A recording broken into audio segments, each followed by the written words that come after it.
Listen up, I gotta tell you, there is something you should know. I have never really liked you at all. I cannot hide it anymore.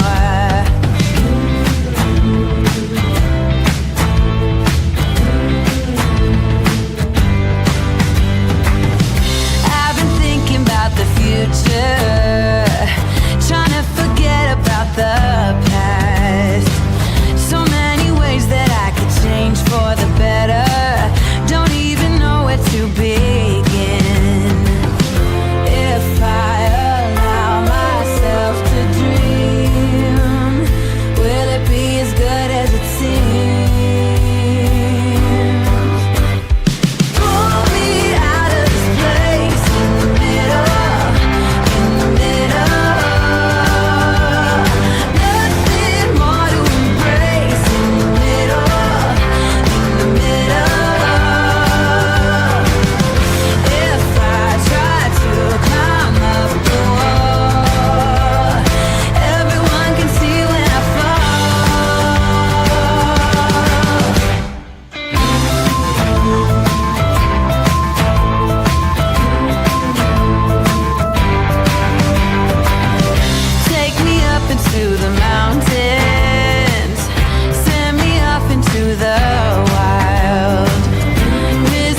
This is a true crime discussions channel.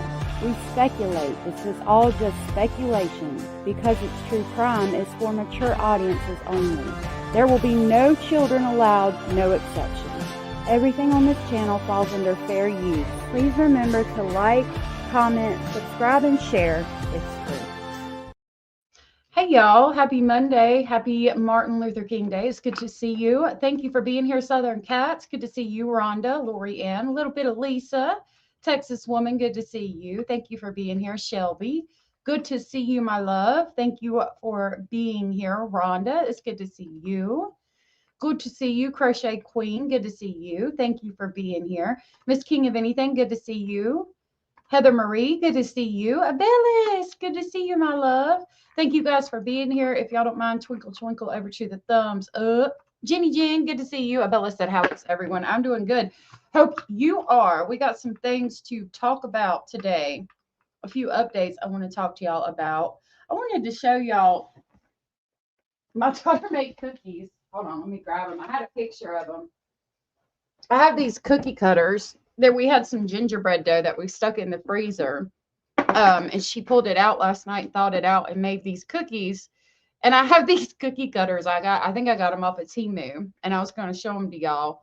This one is the teapot, and it says "We're all mad here" because of my Alice in Wonderland obsession. And this is the little bottle that says "Drink Me." It's a little dark there. Now you can see it a little bit better. That shadow on the cookie. These are the ones I got off of Temu. It says, "I hope you choke." I just thought that was so funny to make cookies that say, "I hope you choke."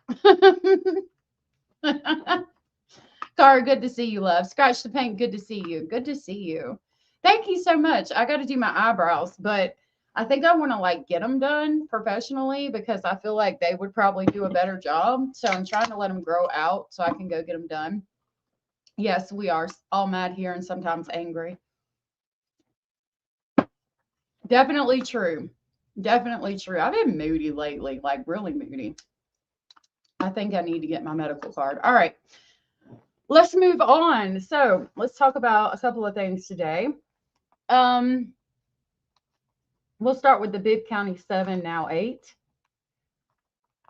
If you guys don't know, these people that we're going to talk about today had this bunker in Alabama, and they were taking children there and letting people pay to abuse these children. I will go back to my video. I've got a hold on a minute. Abraham sent me this thing and it's super cool. I'll show it to you. I can push these buttons. If I push X, it pulls up X. See? I just pushed X and it just pulled up X. It's the coolest thing. Oh, hold on.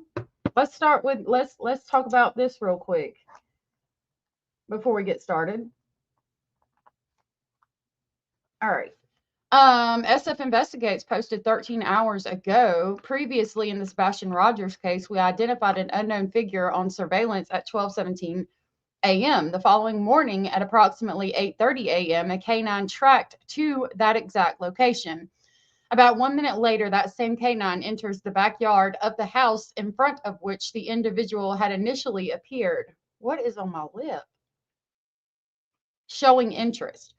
Later that afternoon at approximately 2:30, a different canine was working inside the construction zone, moving south to north. The canine initially did not appear to be on a scent, but then suddenly changed behavior, made a sharp left turn, and moved through a brush-filled gully toward the exact location where the earlier canine had shown interest. The canine was ultimately blocked by a fence. This location is also the same area where a canine search I arranged last April produced a positive indication. An unidentified figure on surveillance and 3 separate professional canines independently showing interest in the same area is notable, in my opinion. I will be back searching for Sebastian this week. So let's look at the videos.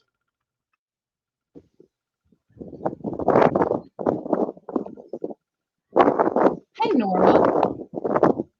Oh, thank you. Hey, Abraham. Hey, AM.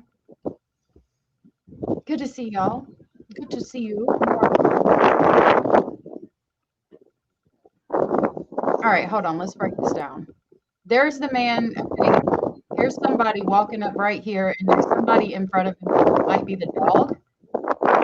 You can see people walking. I think they might be construction crew members, or they apparently have this stuff that Mr. Speculating has.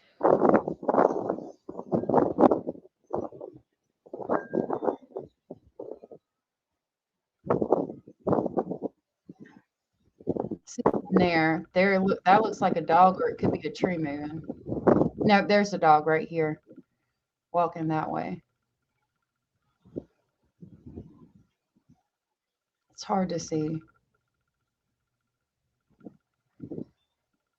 The dog just turned that way, went back up this way. It's going this way now. Now it's going this way. That was that sharp left turn. There's the dog. Where my mouse is. I don't know if you can see my mouse, but it's over here. It's going to go up to the fence line here.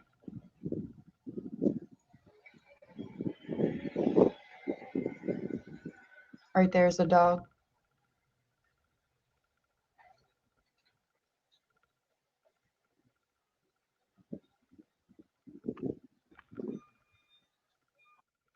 Okay, so basically, are you guys able to see my mouse? Hey, Content Angel, good to see you.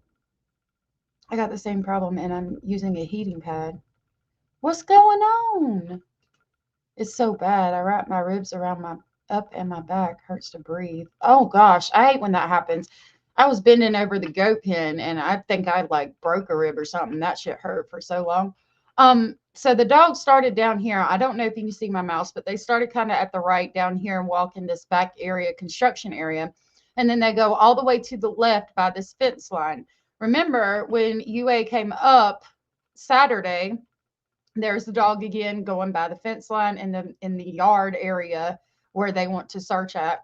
She was talking about Bobby binoculars. There's the figure. Okay, so this is the night vision camera that they've overlaid a daylight on, and that I think that's the figure. Hey, Addie B. So remember when UA came up and she was talking about the dog alerting to Bobby Binocular's backyard? That theory is that Sebastian wanted friends, and so could Bobby Binocular's children have met up with Sebastian that night, and then some kind of horrific accident happened, or they hurt him in some kind of way, and his body was hidden. Considering what SF said, which again, they identified an unknown figure on surveillance at 12:17 a.m. That's going to be more than likely Bobby Binocular's children or Sebastian Rogers. The following morning at approximately 8:30, a canine tracked to that exact location. So that had to be Sebastian because the canine's looking for Sebastian and tracked there. 1 minute later, the same canine enters the backyard of the house in front of which the individual had initially appeared, showing interest. So Sebastian Rogers is seen walking. The canine hits on the same area where the figure is seen at 12:17 a.m., which I think is in the circle, and going towards trying to get basically into Bobby Binocular's backyard. Later that afternoon, 2:30, a different canine working inside the construction zone. Canine initially didn't appear to be on a scent, but then suddenly changed, made a sharp left turn, moved through the brush-filled gully toward the exact location where the earlier canine had shown interest, which was the exact location where the person is seen at 12:17 a.m. Canine was blocked by a fence. Location, same area where the canine showed interest in the documents that we just went over from last April, and SF says he will be back to search. I wonder if it's Bobby Binocular's backyard. And I'm wondering if the police have looked in that area, have searched in that area, or will make it possible to search that area. That's really interesting. I wonder if he's back there. I wonder if he's in that yard. If he's been moved. Kane's Nana, good to see you. Max, good to see you. That's really, really interesting. Begs the question, did Bobby Binocular's children have something to do with that, and is she covering for them? All right, so we're going to go to over here, and we're going to talk about the Bibb County 7. The Bibb County 7, now 8, was a case that we covered extensively a couple of months ago. They had children. They were taking their children to an underground bunker. Hold on a minute. My alarm's going off.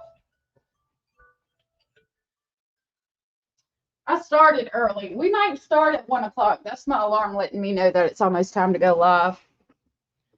DM that address. I'll see what kind of permit they pulled. I don't think I wrote it down. I looked it up. I think it was 1019.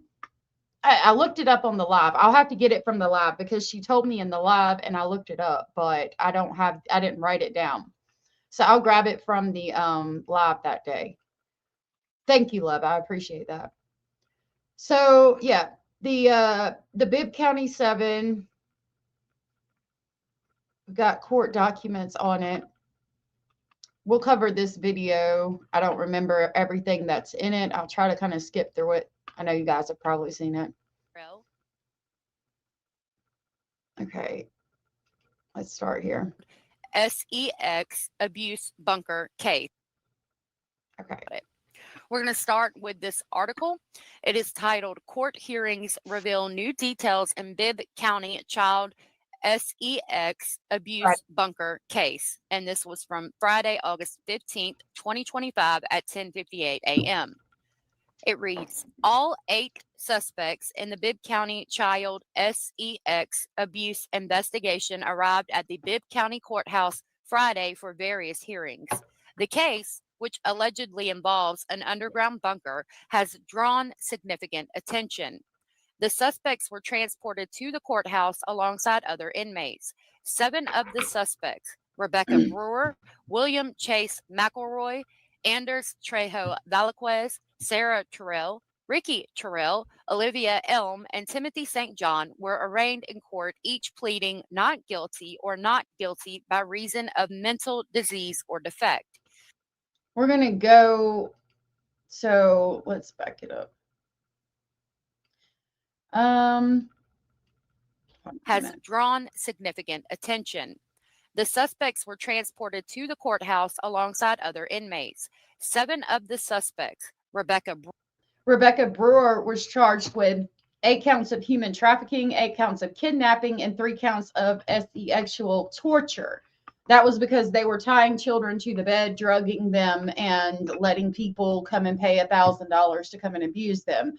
Some of these people are related, which makes us question generational abuse. Brewer. Some of these children were the biological children of the women who were letting people abuse them. William Chase McElroy was charged with 4 counts of RAPE, 6 counts of sodomy, 6 counts of human trafficking, and 4 counts of kidnapping. McElroy. Anders Trejo Valaquez charged with 5 counts of RAPE, 7 counts of sodomy, 6 counts of human trafficking, and 4 counts of kidnapping. And they were saying that he was part of a gang and the mastermind behind all of this. Hey, AJ, good to see you. Yeah, this was a hard case. Valaquez, Sarah Terrell. Sarah Lewis Terrell was charged with sexual torture, 2 counts of sexual abuse of a child less than 12 years old. Ricky Terrell, her husband, I do believe he is, was charged with RAPE. Olivia Elm was charged, I think her children were there. I know for a fact she gave gabapentin to Timothy, and he had a different charge from her or somebody in her family. And Timothy St. John. Timothy St. John was charged with 2 counts of RAPE, 4 counts of sodomy, 4 counts of human trafficking, 3 counts of kidnapping, bestiality, and animal cruelty. Were arraigned in court, each pleading not guilty or not guilty by reason of mental disease or defect. Dalton Terrell was present but not arraigned. Dalton Terrell was charged with 5 counts of RAPE, 7 counts of sodomy, 6 counts of human trafficking, 4 Due counts to of an attorney's kidnapping. personal matter, Anaya's law hearings were held for 5 of the suspects: Brewer, Sarah Terrell, Ricky Terrell, Elm, and St. John. Investigator Justin He Hobbs, does. testifying He on does look behalf like a of the Bibb beast, County doesn't he? Sheriff's Office, provided disturbing details about the case. I do want to give you a trigger warning. Hobbs said the investigation began with 2 children in the Department of Human Resources, or DHR, custody began exhibiting inappropriate behavior, which the children later attributed to learning from William Chase McElroy in a secret bunker. We're going to go back and look at his complaint that we went. We'll continue with the article and then go ahead and go to what's new. McElroy was arrested, and Hobbs said he admitted to possessing child pornography. Both McElroy and Terrell reportedly gave confessions. During forensic interviews, Hobbs said minor children disclosed being touched and hurt in private areas by the suspects, and they illustrated these experiences Hey, in Rue. drawings. Hey, Edith. Oh God, how terrible. Yeah, so you get the idea. They were being abused. They were being sold. Oh yeah, okay. Let me finish letting myself my previous in the past self read this so you understand fully. Hobbs testified that several co-defendants Hey, Cracker. described Hey, a Corey. drugging, or basically giving the children substances, process involving crushed white powder and liquid substances referred to as, quote, liquid G, unquote, quote, G water, unquote, and, quote, liquid ecstasy, unquote. These substances were allegedly administered to the children mixed in liquid and several in bottles, rendering them essentially unconscious. The bunker, first entered by investigators on February 5th of 2025, contained a bed, chair, toilet, and sink. Hobbs said co-defendants described how children were tied, bound, and exploited for financial gain. Hobbs testified that financial statements reportedly link Ricky Terrell to the bunker. On April, More than likely, they got Cash App money for people to abuse these children. Addie B said, "Do they have accounts of the persons that paid to do this to these poor children? And will those children be held? I mean, will those people be held accountable? As well as what type of charges would that include?" I think that would include the same type of charges that everybody here is charged with. I know the parents of the children, like the mothers, their charges, I think these are the people involved. And if they've gotten any more, like they entered the bunker, they found out who owned the bunker and who owned the property, right? And then this was after the children made accounts of what had happened. So they take the parents of those children and they ask them questions. And then the parents of those children are going to say, well, this person was involved, this person was involved, this person was involved, or the children themselves saying, you know, Uncle Terrell, Uncle all of this was involved. So I'm thinking, with it being 8 people, they have probably already gotten a lot of the people who were involved, but there definitely could be more. And when the sheriff came out in the press conference about this case, they said that they would be looking into it extensively to make sure that everybody that had to do with this was held accountable. Yeah, it was all a what in the meth hell is going on here. Abraham said, "I assure you, these motherfuckers are the first ones crying and saying I'm sorry the moment they got arrested." Yep. Thank you so much, Edith. I appreciate that. Hey, Vicky.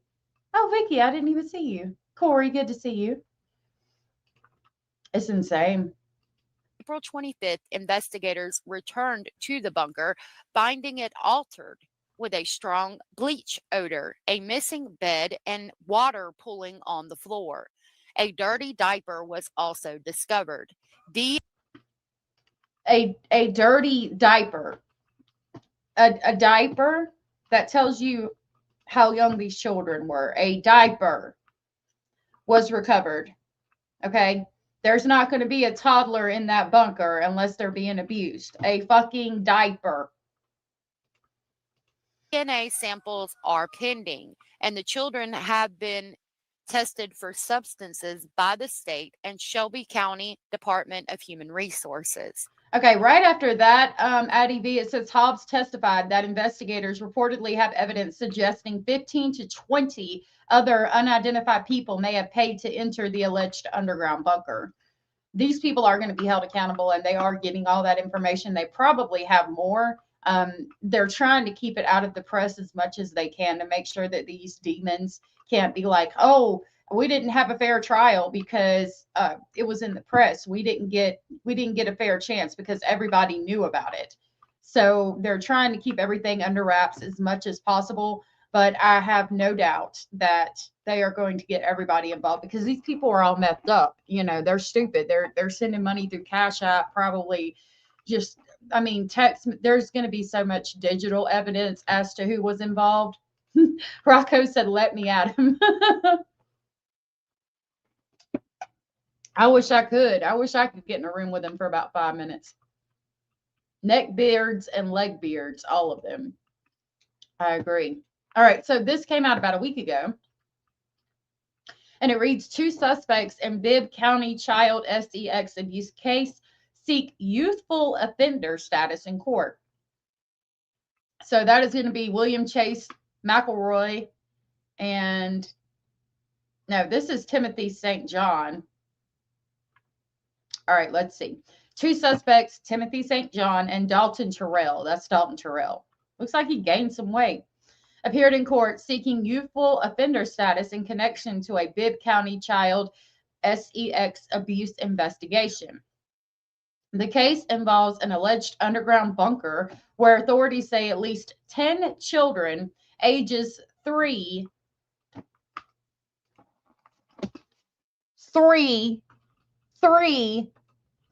fucking years old, 1, 2, 3 years old. What the fuck, y'all? God damn! God damn! God damn! 10 children, ages 3 to 15, were victims of RAPE, trafficking, and sexual torture.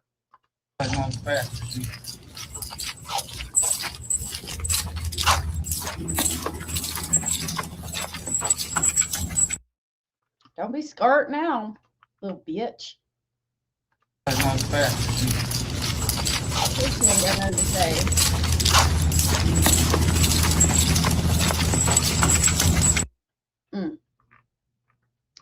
Eight individuals face over 100 felony charges combined.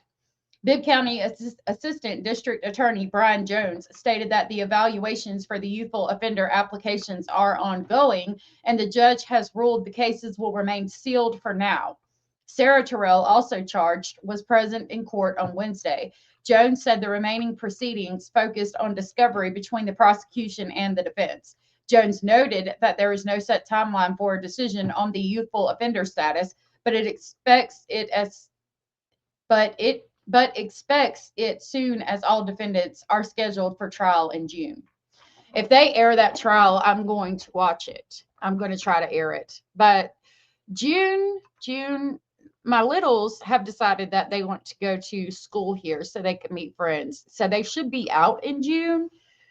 So I'll probably be here all day and be able to stream that trial. So if they have it in the news, we will stream it. What is the youthful offender status in Alabama where this case takes place? Let's look it up.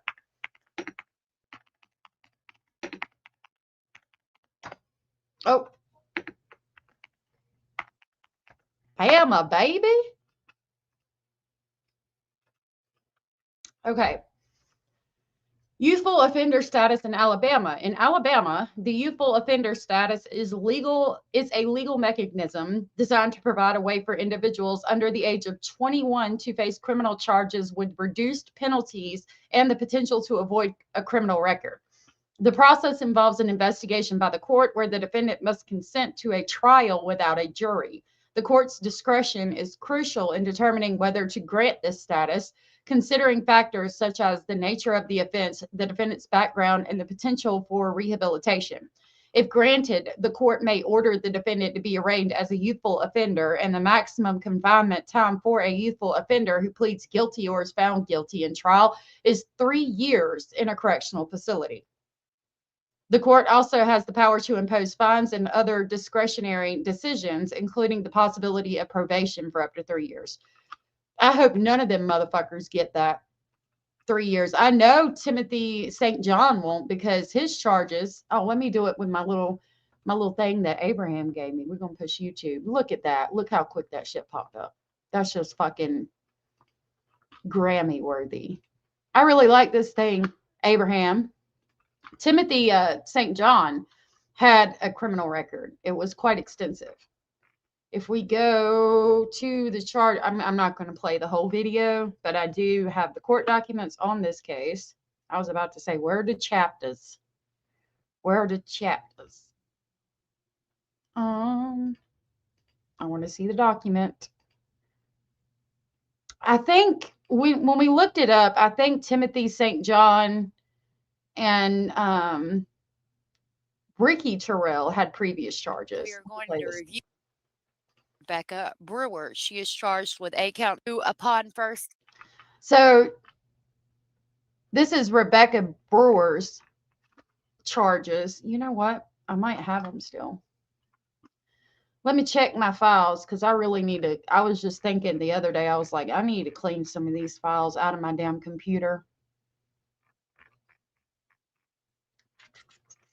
We're going way back.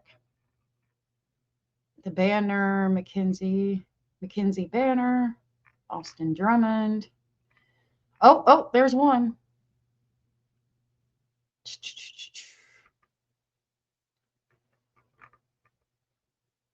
Felicia Gross, Joshua Gross. It's Austin Drummond. Tamika Brown. There we go. All right, let's pull all these bad boys up. Hey, Darzilla, good to see you, love. I'm not going in any particular order. This one was William Chase McElroy. Let's see. The two suspects seeking the youthful offender status are Timothy St. John and Dalton Terrell. I know, like I said, Timothy St. John had previous charges, so he probably won't get it. So we'll just pull up those two. But here you can see William Chase McElroy. And I mean, we read through it. It's horrible.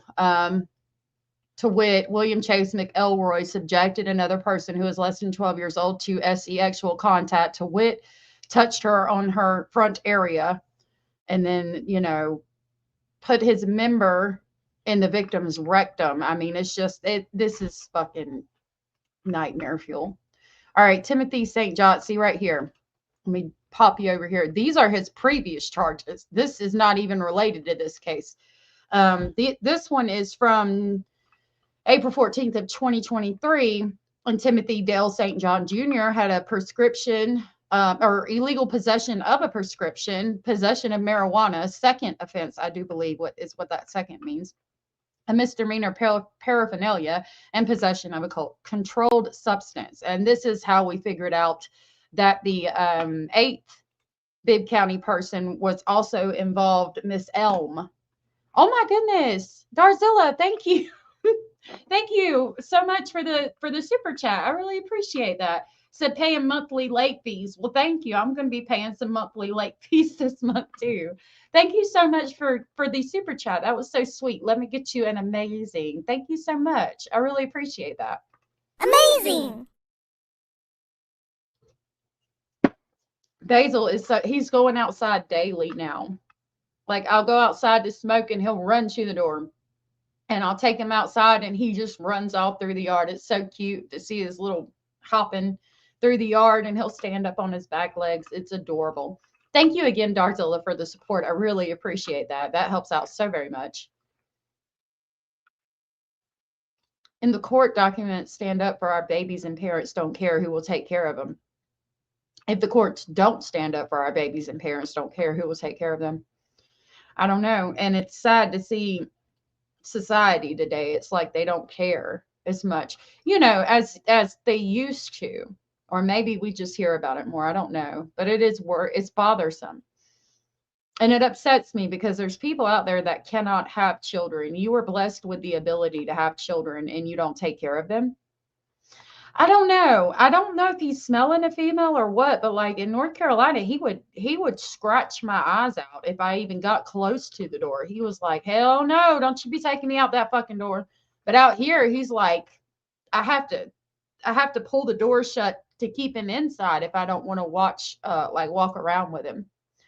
Watch the video of Basil sleeping. Oh, he's such a sweetheart. All right, let me finish with this. I apologize.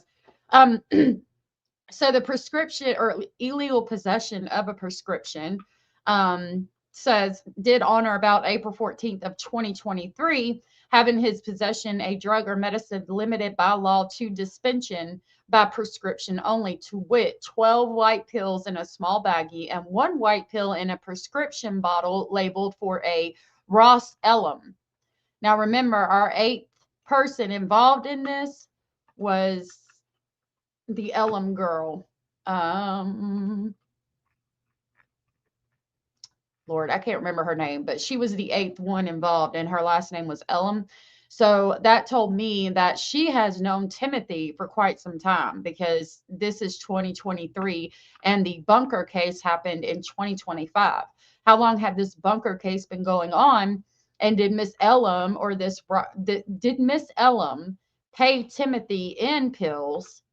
And the pills came from Ross Elum, maybe her mother, her grandmother, her husband, I don't know. Some of them, the prescription bottle that had 1 white pill in it was labeled for hydrocodone, which is Vicodin.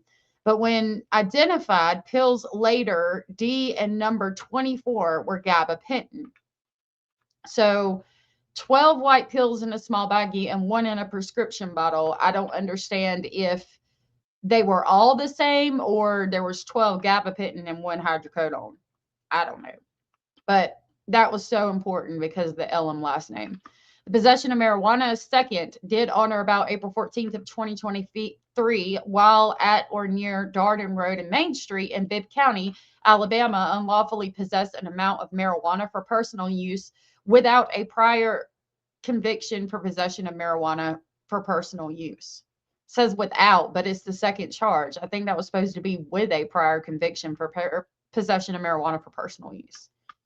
But I could be wrong because it does say without.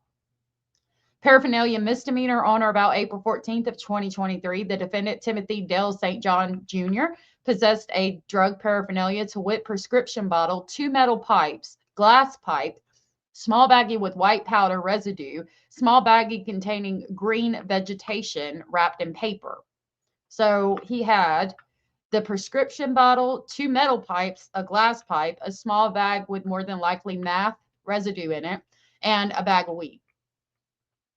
Possession of a controlled substance did on or about April 14th of 2023 unlawfully possess a controlled substance, to wit crystal-like substance in glass pipe believed to be meth, while at or near Darden Road and Main Street in Bibb County, Alabama. Are you just going to stroll down Main Street in your car that's probably got illegal tags, registration out of date as fuck, rolling around with your shit in your pocket on fucking Main Street? Damn, dude. I mean, I don't know what I don't know how we could expect more though from these fucking deviants. All right, so let me see. This one says drugs. Who is this? Ricky Terrell, and we're looking for Dalton Terrell, so that one's not important right now. We're going to go to Timothy's charges in reference to this case now, because this that we just looked at was the previous charge. Do I not have it? Rebecca Brewer, Dalton Terrell. I should have it. I've got Dalton.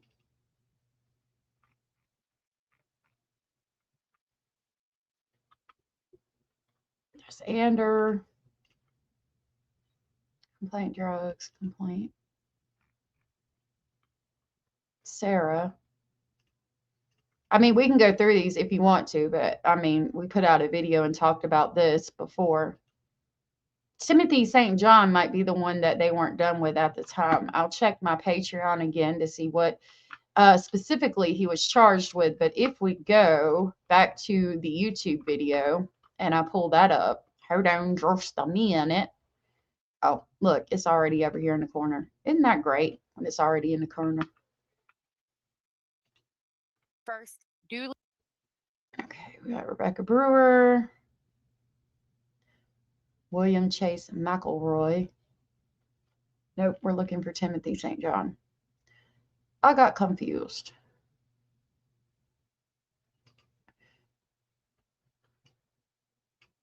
Okay, so as far as the trafficking case, he was charged with 2 counts of RAPE, 4 counts of sodomy, 4 counts of human trafficking, 3 counts of kidnapping, bestiality, and animal cruelty. And here he's got the previous charge of, dang it.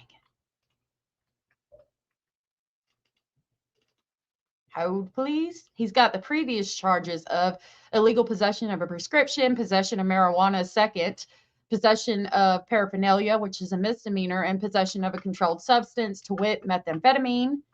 So with these 4 charges that were from approximately 2 years before, and then this one, which is the only one that has the bestiality and animal cruelty charge, I think that he is not going to be able to get the, what is it called? Youthful offender status. And I hope they put him under the jail.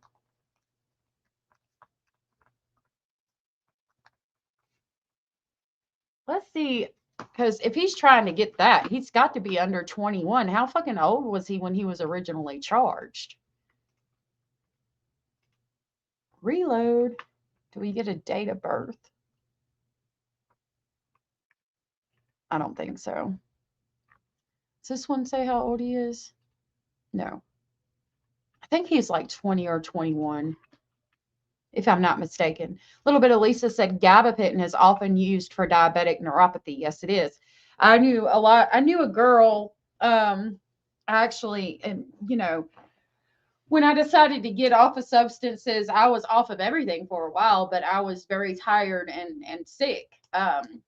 So before I started going to the clinic, which I don't even do that now, I get a monthly prescription because I've never failed a drug test. But regardless, going back to before I went to the clinic, she had Suboxone. And sometimes on the weekend, I would go get like 2 strips to try to feel better and clean up and do the things that I needed to do when I was trying to get off of everything. And I was, before I went to signed up to go to the clinic. And she would get her Suboxone and she would sell like half of them. That's how I was able to buy them. And she would take gabapentin and Xanax with it, and she would nod out just like somebody I used to see online. And rumor has it that somebody online said that they are on Suboxone and they get a prescription for gabapentin, though they give it to a family member. And you know, that's all I'm going to go down that road, because that's just rumors. I don't know. I wasn't there. I didn't see. So therefore, you know, I don't know. But it made sense to me when I heard that taking Suboxone, this person might allegedly be taking Suboxone with gabapentin and nodding out on streams without yawning or anything, because the girl that I got my Suboxone from would do that. She would nod out. She would sleep a lot when she took her. She usually took Xanax that she got from somebody with it, but when she ran out of Xanax, she would take gabapentin with it and do the same thing. I never did that. I don't know. Because I'm bipolar, it like, I was prescribed Valium. They said, bitch, calm the fuck down. But that shit worked for me, right? Like, I didn't get high off of it. I was just chill. So I've never combined it with things like that. Let me stop going way off the GPS on a mountaintop. Do they really?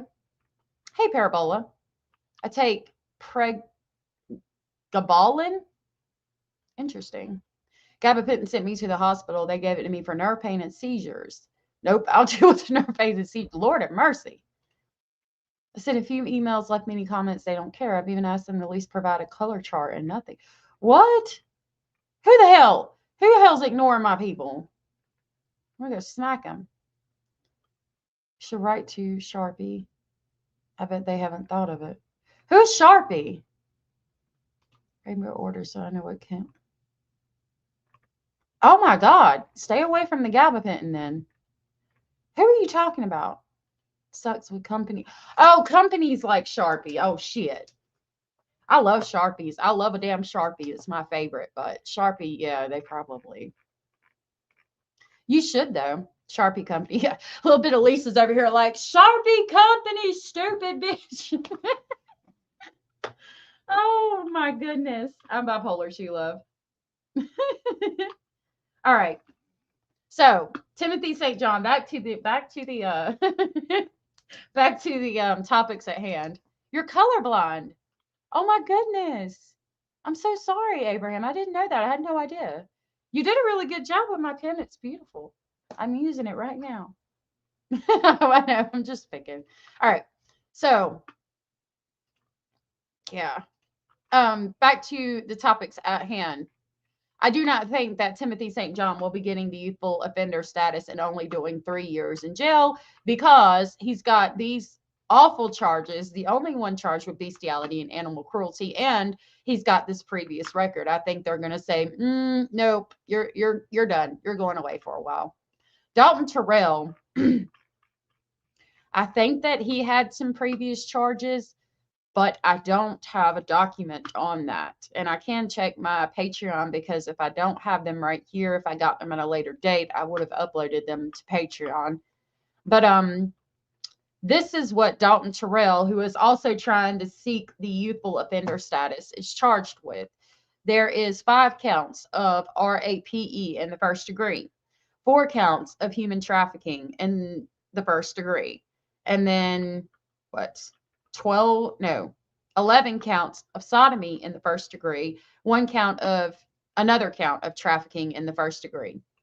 And it goes into the awful, disgusting things. To wit, Dalton Terrell admitted during an interview to having sexual intercourse with a minor. He admitted to having relations with a minor. He gave money to 2 adults to use the child or children or for sexual purposes, including RAPE and sodomy. To wit, gave other adults money for the children to have sexual intercourse and RAPE. I mean, several counts of that. He's one of the ones that was going over there to abuse them. God, Jesus. Dalton Terrell admitted to inserting his member in the mouth and rectum of 1 victim, 2nd victim, 3rd victim, 4th victim, 5th victim, and 6th victim. 6 children. 6 different fucking children. Hey, Stephanie. Good to see you. Oh, my God. Miss King, that's awful.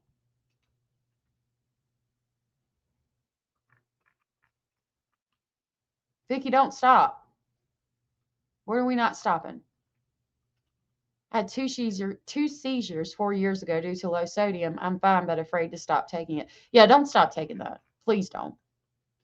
Bibb County 7, Karen, good to see you. With charges like this, I don't think that they are going to be able to get the youthful offender status.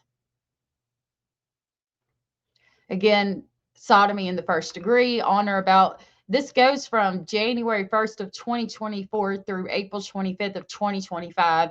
Engaged in deviant sexual intercourse with a minor who was born in 2017, a minor who was born in 2019, a minor who was born in 2000. You know what? Fuck that. A fucking baby that was born in 2017, a baby that was born in 2019, a baby that was born in 2015, and a baby that was born in 2018, and another baby who was born in 2021. who were obviously incapable of consent by reason of being physically or mentally incapacitated, with the above listed, who is less than 12 years old, and this fucker being older than 16, he admitted to inserting his member and mouth and rectum into the rectums of all of the victims. And another one that was born in 2009. Tagged there on the end. So I think we understand. These motherfuckers better not get this youthful offender status. To go over what that is, again, for those that just might have come in. Let me put it up. Not with charges like that. I mean, and they've got to be just on the cusp, because I do believe, I mean, they've got to be 21. So the Youthful Offender Act in Alabama is designed to provide legal framework for addressing offenses committed by individuals typically under the age of 21. The status aims to facilitate rehabilitation and prevent young offenders from carrying criminal records into adulthood, which can significantly impact their future opportunities. So it's given me a different definition this time, which it sometimes does. Again, they're aiming to facilitate rehabilitation. Number one, you can't rehabilitate somebody that is over here hurting children to this extent and trafficking them and in an underground bunker and using the drugs and got previous charges for using the drugs. No, I'm sorry. The biggest thing for me, because as a former addict, we do recover and I don't use drugs, but like the fucking children and the trafficking and all that, like you're not going to be rehabilitated from that. And prevent young offenders from carrying criminal records into adulthood. Well, the biggest thing for this, and what I would say as the district attorney, the aim of this Offender Act is to not carry charges into adulthood, yet you already have previous charges that are going with you into adulthood, with the marijuana, possession of methamphetamine, all of the other things that we read for Timothy St. John specifically. So I would be like, absolutely not. You've already got a criminal record you're carrying into adulthood. You don't want your image and your status into adulthood tarnished, and you want to be rehabilitated. That is not for this type of charge. And it can significantly impact their future opportunities. And then I'd probably get kicked out of court. I would ask them why are you worried about your future opportunities when you took everything from these children? Everything. That is a lifetime of trauma that they will not recover from for a long fucking time, if they do ever recover. Years of therapy, years of understanding that it's not their fault. Oh God, Jesus, I can't even. No, get the fuck out. Get all the fucking way out. Where is it? Feel that, buddy? Huh? I have exorcised the demons. We're going to exorcise the demons. This house is clear. We're going to exorcise the motherfucking demons right out the courtroom and put them back in their jail cell and tell them to sit down and shut the fuck up. Brown Eyed Butterfly and Lala, good to see you. Death penalty, yes. Please, quick, fast, and in a motherfucking hurry. Boom, boom, boom, bop, bam. Yes. Yeah, there's no coming back from that at all. At motherfucking all. There's no coming back from that at all, in my opinion. All right, so we briefly, before we go into Jack and Lily, because I did have an update I wanted to share with you, but there's not, I mean, it's, we kind of already knew about this. It's just basically been confirmed in the news. So we're going to talk about this real quick, and then we'll go into Jack and Lily, Daniel Martell. I hope them motherfuckers rot in prison, every single fucking one of them. This one. That one is the one I want. So RJ Davis's stepfather, who committed all the horrendous things, hit RJ with a taser, had him tied up like this, and allegedly over the shower rod in the camper, smashed his head into a truck, forced his sister to watch PORN that depicted bestiality. hit RJ with a cattle prod and knocked his tooth out during that incident. What else? Tased him, stabbed him, fucking stabbed him. Did these things in combination with one another. So that means that RJ could have possibly been tied up like this when this motherfucker stabbed him. All of these things, right? He goes and he tries to hang himself after he goes to court, and the district attorney says, look, this is your charge. This is your affidavit. Here are your charges. He saw everything and he tried to end it. He took the coward's way out, and he was at the hospital in critical condition. We knew that he had been pronounced dead and they were taking him off of life support, but that had not happened the last time we spoke about it. Now it has. So this article reads, stepfather of Chickasha boy pronounced brain dead, taken off of life support. A judge filed a motion to modify bond for George Cole Jr., who was arrested on multiple felony counts due to his critical condition. A judge has filed a motion to modify bond for a man charged with multiple felonies, including child abuse, child sex abuse, and child neglect, due to him being pronounced brain dead by doctors. Authorities said George Cole Jr. tried to self-delete while in custody, leaving him in critical condition. The motion filed said that since this attempt, Cole Jr. has been on life support. The judge said that the state is likely to take Cole Jr. off life support in the coming hours and he will be pronounced dead. The motion also states that if Cole Jr. recovers while out of custody, he will immediately be taken back into the Caddo County Jail. Cole was arrested after his stepson went missing in Chickasha on January 6th. The boy was found later by the United Cajun Navy.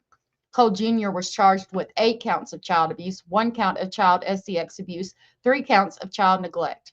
District Attorney Jason Hicks said District Attorney Jason Hicks. The DA stated that the additional counts constituted a pattern of criminal offenses and conspiracy. In the court documents, he claimed the boy was hit, restrained, shocked with tasers, and other things of a graphic nature. His bond was set at $2.5 million, and his wife, Kimberly Cole, RJ's mother, was also arrested on felony counts of child abuse, child sex abuse, child neglect, crimes against nature, and conspiracy. Her bond is $1.5 million, and court date has not been set.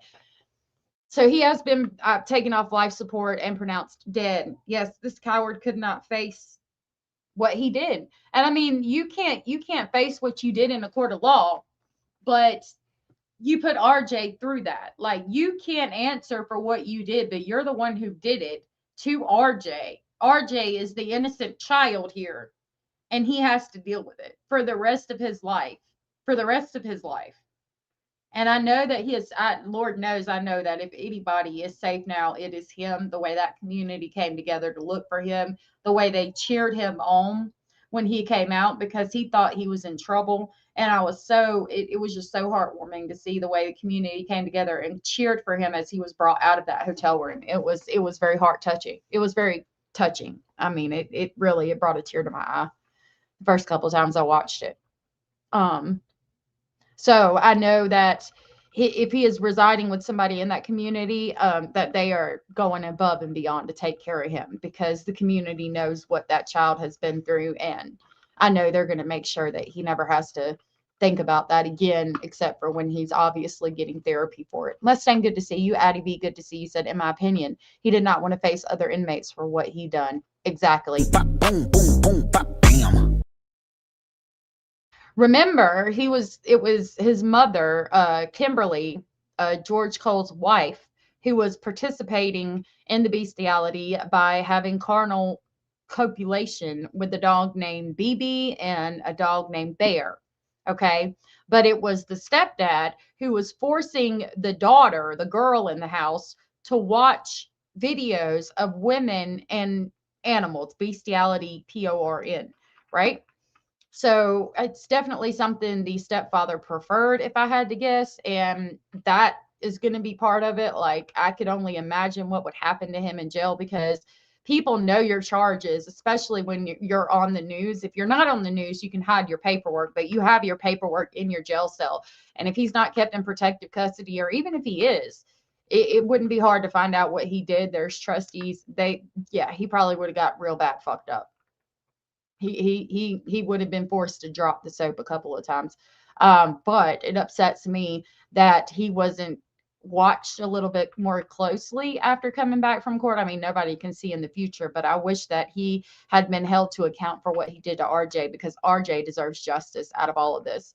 It doesn't escape me either that his bond is 2.5 million and hers is 1.5 million, a whole $1 million less. Now these motherfuckers ain't getting out. Obviously, he's deceased, but most of the charges that were like stating like you hit RJ with a taser, you stabbed him, you hit him with a cattle prod and causing him to lose a tooth.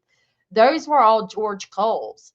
So considering that, again, talking about the way he was forcing the girl to watch the video of the woman and the animal, and then she's participating in that, I really believe, like somebody stated, that Kimberly Cole, especially now that he's deceased, is going to say, oh, it was him. He made me do it. It's his fault. Everything's his fault. I didn't want to do this. He's the one who tased him. He's the one who stabbed him. He's the one who hit him with a cattle prod. I did tie him up and I did participate in bestiality, but I was forced to. I don't think it's going to work though, because the community wants to see justice for RJ. And with her being the only one left, I think that they're going to go for the jugular with her. I really do. I really, really do. I hope so. Oh yeah, the dogs, 2 of them, we found out, Diana, because I got the but my original document, the second crime against nature, was like cut off, and I got the documents that showed everything, and it was a dog named Bear and a dog named BB. Yep, she was having carnal relations with. Yep. I hate humans too, and we don't deserve dogs. Crackerjack said RJ should not have ever been left in their custody. Hate the sister was taken. I don't know why they left him there. I don't either. I don't understand why he ran away several times, told people what was happening to him, and he kept getting sent back there. Allegedly homeschooled, but they're not doing anything. I don't know why the sister was taken or if she left, exactly what happened there. But, I mean, RJ should have never been left there. And how the fuck did that happen? Like, what did she get taken by her father? Like, I'm wondering if her biological father is somebody different than RJ, and if her biological father, you know how CPS has to contact both of the parents. I'm wondering if CPS contacted her parent, her biological father, and he came in and said, no, bitch, I don't care what CPS says, I'm taking my child the fuck out of here. And maybe that's how she got taken and wasn't there. And not Abraham, RJ was left there, because I don't think his dad knew anything about what was going on until he came up and we saw him at the vigil.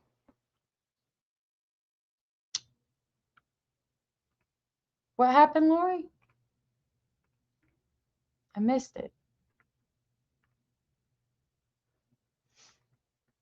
I'm sorry for what you went through. I don't see it. But Diana said, I'm so sorry that you had to go through that. I hope your soul has healed and you know that you are loved. And I second that. I'm sorry for what you went through. It's awful. Possibly couldn't prove the abuse. But I'm thinking, like, if CPS specifically took that girl out of there, why wouldn't they take RJ too? Unless her biological father is somebody different and was like, I'm taking my child. Really? Down there? Aren't you in Miami? For some reason, I thought you were in Miami. I think you said you were. Miami, you had to turn the heat on? That's insane. Oh, she'll claim to be abused? Absolutely. Oh, yeah. Oh, yeah. But I think the counties of Chickasha and Cement in Oklahoma are going to go for her fucking throat. And she's going to have to answer for the shit, because he's dead now. So somebody's going to answer for it. I think he would have taken the brunt of the charges had he lived and answered more than she would have. But now that he's gone, yeah, I think they're going to nail her to the wall if I had to guess. All right, so we read documents a couple of days ago in the Jack and Lilly Sullivan case. Let me see if I can pull one up real quick. Hold, please. Actually, if I can't find it this way, I'll check my Gmail. We need...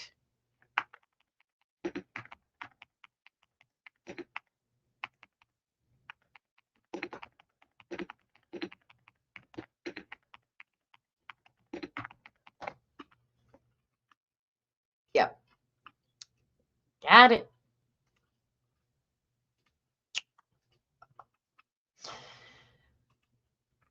Okay, so the newly released court documents were from shortly after Jack and Lilly went missing. They had just now been released or unredacted, and so they've hit the airways, right? It says newly released court documents in the case of Jack and Lilly Sullivan offer more details on the relationship between their mother and stepfather leading up to the disappearance more than 8 months ago. Lilly, who was 6, and Jack, who was 5, have been missing since May 2nd of 2025 when their mother, Malaya Brooks Murray, called 911 to report that they had wandered away from their home in Lansdowne Station, Nova Scotia, a sparsely populated area about 140 kilometers northeast of Halifax.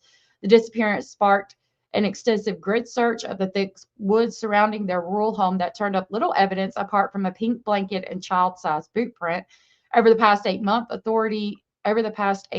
authorities have brought in cadaver dogs, conducted 75 interviews and several polygraph examinations, reviewed 1,066 tips and 8,000 video files, and have assigned RCMP units from multiple provinces to investigate the case. At the time of their disappearance, the children were living with Brooks Murray and their stepfather, Daniel Martell, and the couple's daughter. The family, including Jack and Lilly, were last seen in public the day before the 2 children were reported missing. So, as part of the case, police sought 12 search warrants between May 16th of 2025 and July 16th of 2025. More details on those applications for warrants are laid out in court records. In these court documents, there are details of an interview conducted by police with Brooks Murray. She discusses her relationship with Martell, saying she moved in with him on his mother's property in Lansdowne around August of 2023. Brooks Murray was asked if Martell was ever physically abusive. Quote, Malaya said he would try and block her, hold her down, and once he pushed her, unquote, the document said. Quote, she said he would also take her phone from her when she tried to call her mom, which would sometimes be physical and hurt, unquote. Meanwhile, Martell told investigators they had recently been fighting about money, but otherwise their relationship was good. They have ups and downs like any couple, the document said, recounting what Martell told police. He said they would yell at each other when they were fighting, but there was no physical violence in their relationship. The documents also suggested that Lilly and Jack's biological father, Cody Sullivan, had not seen the children in a few years, but was paying child support up until he lost his job 9 months before their disappearance. And then RCMP confirmed the nature of the relationships between Brooks Murray at the time of the disappearance is part of the investigation, saying, I'm not going to comment on anything being a factor, but I will say in any situation like that, it would be considered up on and followed by our people, unquote. And he also said, I won't say anybody's a suspect. Again, we continue to gather information, whatever evidence that we are able to find, and we'll make our decisions based on that, unquote. So I just wanted to go back through what Daniel had said at the time. He came out after these documents were dropped and said that it was absurd, that he's never abused Malaya. It was all bullshit, and he didn't like people defaming his name, things like that. To that extent, that's not an accurate representation of what he said. To see what he said factually, you can go look at the video that we did on this a couple of days ago. I don't know where that document is, but it says that he texted the news company that put the information out and said basically what I just said, that it was false.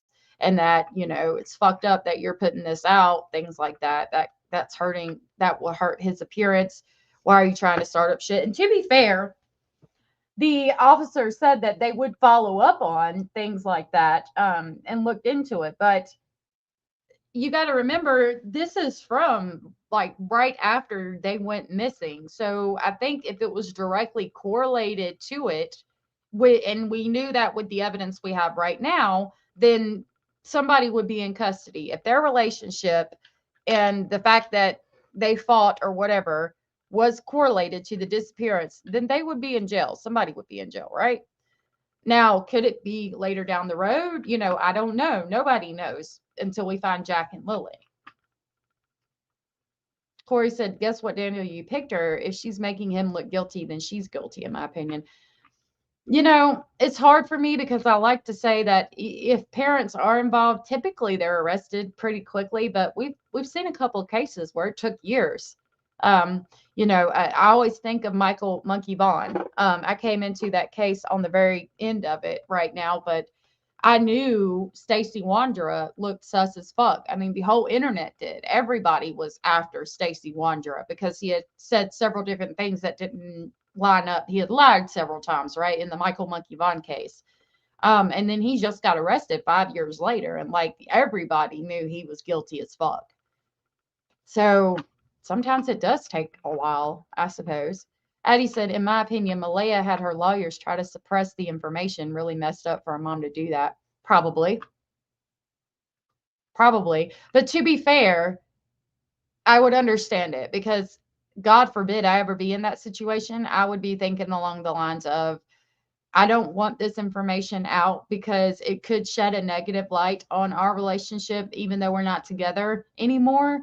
That's not relevant to finding Jack and Lilly. And I don't want it to be out here and talked about and put on Front Street because it's not directly correlated to finding Jack and Lilly. What I would want out was stuff that correlated to finding Jack and Lilly, leads, what the pink blanket, the boots, things like that. But at this point, it could be correlated, I guess. And they've said, it's been coming up on a year here soon, unfortunately.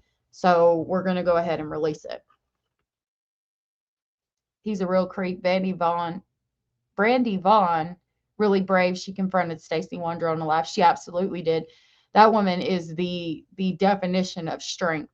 I have never in my life seen someone as beautiful and strong as she is. And I don't think she chooses to be that strong. She has to be that strong. She's one that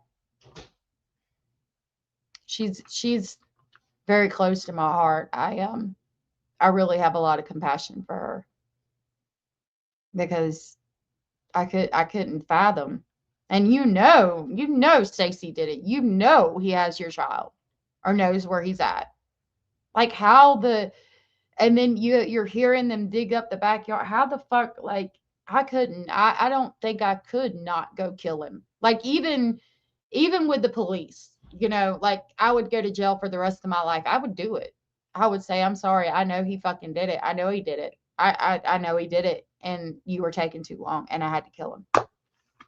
But, fell asleep on me. Oh. How do you put these beautiful souls on earth and not love and protect them? I don't know, Diana. Like, these people are just, and I don't know. Like, I don't know the answer to that. I wish I did. I wish I knew how to make it stop. Anders, good to see you if you're in here. And I'm so happy for your mom's birthday tomorrow. She's 93. What a milestone. That is amazing.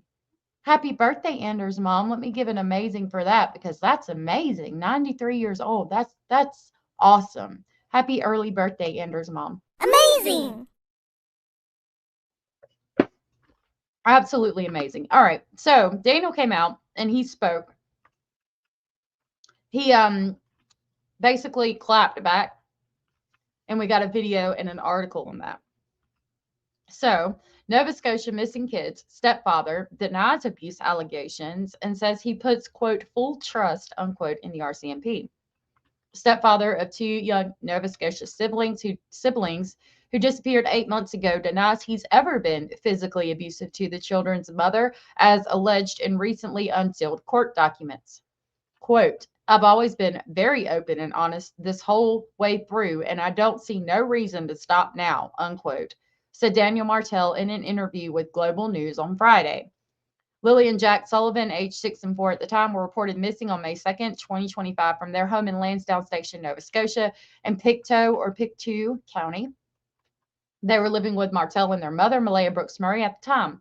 The children's family called 911 and said the siblings wandered away that morning from their home, which is situated in a heavily wooded area. Despite repeated and extensive searches involving police volunteers and cadaver dogs, the children have not been found. Here's a picture of them. Among the documents unsealed this week is an interview with police in May of 2025 where Brooks Murray discussed her relationship with Martell. Again, notice the date, May of 2025, right when they went missing. I have full trust that the RCMP has looked into the nature of their relationship being directly correlated to the disappearance of Jack and Lilly, and they found nothing. I know, right? Lorianne said, Malaya pisses me off. Never have I seen a mother just walk away from the place their kids went missing. What the fuck? Never search. I don't know that she never searched, but yeah, you wouldn't have been able to pry me away from there. You would not, you would have had to go, you'd have to evict me. You'd have to go to court. And because I'm receiving mail there, I'm going to be like, I'm receiving mail there. I'm staying the fuck there. I would be outside in a fucking, I don't know what, that damn chicken coop. I'd be hanging out in chicken coop or something. You're not going to pull me away from the area where my children disappeared. Like, right afterwards. Ain't no fucking way in hell. Ain't no fucking way in hell. RCMP should do another round of polygraphs and come up with some really interesting ways to pose the questions. However, don't they give the questions pre-interview in Canada? I don't know. Let's see.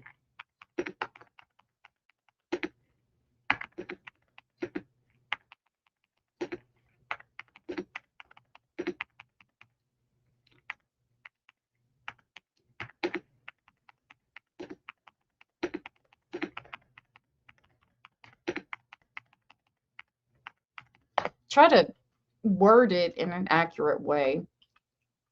I said, in Canada, do the people who take polygraph tests know the questions beforehand? Uncle Google says, in Canada, the polygraph examiner will review all the pertinent questions with the examinee before the examination and will ask the questions a minimum of 3 times. This ensures that the examinee is familiar with the questions and can respond appropriately without surprise. The examiner will also conduct a short test to familiarize the examinee with the examination process and gather psychological data. Canadian Association of Police Polygraphs. Let's look at this. What is this is from the Canadian government, okay? Pretest interview. During the pretest interview, the polygraph examiner will explain your legal rights and the voluntary nature of the examination. Also discussed is your medical, physical, and psychological background, as well as your knowledge of the investigation and an explanation on how the instrument works. In test phase, at this point, the polygraph examiner will review all the pertinent test questions with you and then conduct a demonstration test to help him or her assess your suitability for additional tests. Several tests will then be conducted, which will include the reviewed questions. There will be no surprise question on any of the tests. The polygraph examiner will then analyze the results of each test to arrive at an opinion. During the post-interview test, the polygraph examiner will discuss the results of the quote in test, unquote, and provide you with his or her opinion. So what that tells me is that he's not given the questions like 3 days beforehand, but when they have him sitting down and strapped to the thing, he is told what questions he will be asked, and then it's turned on. And then he's asked those questions several times, and then the examiner reviews the test and says things like, you know, it looks like you passed, it looks like you failed, because that was a question too. A lot of people were like, myself included, I do believe, said that Daniel would not know what the test had said right after the interview. Well, by doing this, I have proved myself wrong and answered the question of how Daniel could say, he told me I did good, I passed. Because again, it reads, during the post-test interview, the polygraph examiner will discuss the results of the quote in test, unquote, and provide you with his or her opinion. That means, again, that he would look at the test and be like, you passed, it looks like you failed, don't look that good, things look good. So he absolutely could have been and probably was told that it looked good and that he possibly passed. Let's see. Oh, I read that one. Daniel's own son said his father, Daniel, was abusive towards Jack and eyewitness to the abuse. I have no doubt about that. CPS was involved. Jack kept having black eyes. I believe that. I don't know necessarily that it means that he did something. I don't think they can pass the polygraphs like that. I need to get, sorry, this, my lips is driving me nuts. So I keep licking them like I'm a freaking tree frog on the string there. Chapstick. Oh, there it is. I apologize. That shit drives me nuts. I can't have dry lips. I gotta make me some lip gloss with some castor oil, and I dehydrated beets to give it like a red look. I'm gonna try to mix them and see how that works. Abraham said, I'm all for having fair trial, but I make exceptions for these monsters who abuse children. Fuck that. They don't deserve anything fair. What about your actions? What's fair to those kids? I agree with that. You might be a little behind, love. Could have made Daniel, his mom, leave the property, go to family so that Malaya could have stayed there on the property for the kids. Yeah. Mm-hmm. Yep. To definitely give that an answer, even if it does support Daniel. Yeah. I appreciate that. I hope people see that that question is now answered. Or do what I did. All right. Continuing with the article and then the video. The documents were filed to support applications for search warrants, and none of the allegations have been tested in court. Quote, when asked if Daniel was physically abusive, Malaya said he would try to block her, hold her down, and once he pushed her, unquote, the document read. Quote, she said he would also take her phone from her when she tried to call her mom, which would sometimes be physical and hurt, unquote. In response, Martell said the allegations were part of a narrative that is meant to paint him as, quote, evil and a monster, unquote. Quote, it was always Daniel's evil, Daniel's a monster.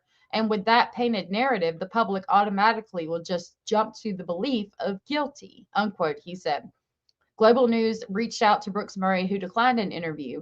Martell said that he was supportive of unredacting the court documents and has nothing to hide. Quote, I never physically abused Malaya, unquote, he said.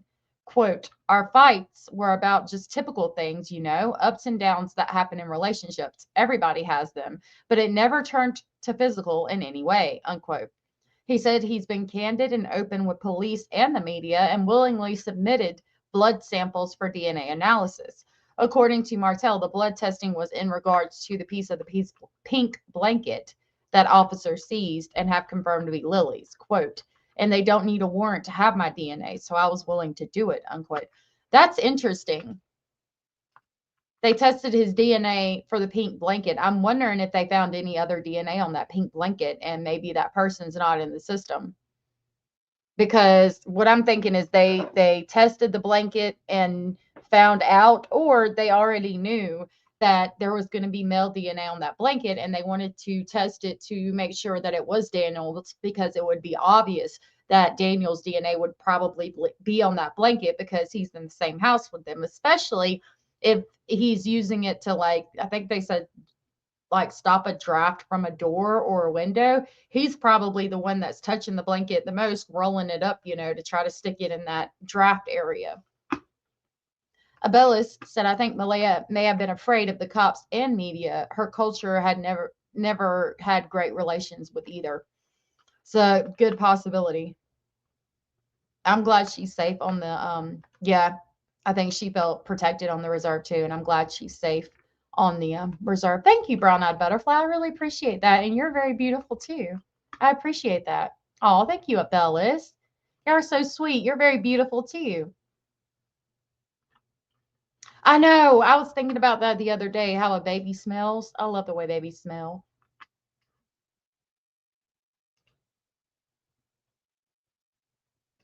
She'll always be your baby, love. All right. In a year-end interview with Global News, Chief Superintendent Dan Morrow with the Nova Scotia RCMP's Criminal Operations Division called the case, quote, extremely rare, unquote. He said police have received about 1,030 tips, conducted 86 formal interviews, reviewed 8,100 video files, and conducted 7 polygraph exams. Quote, so there's been a lot of work conducted behind the scenes, unquote, Morris said.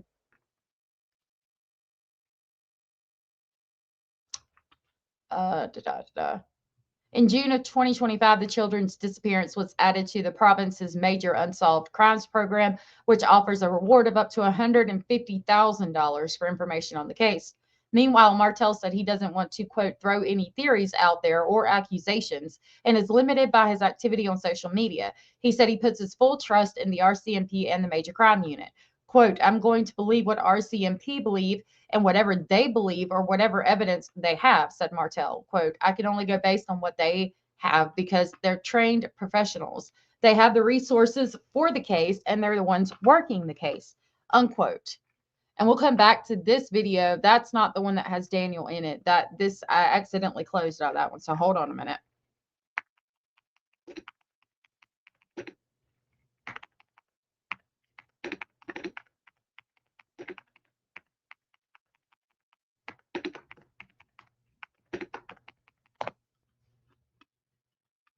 Yeah.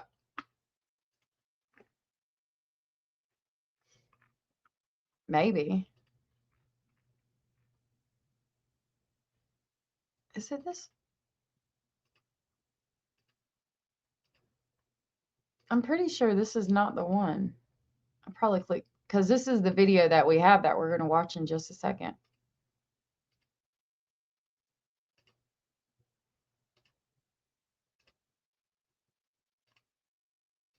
Hold on a minute.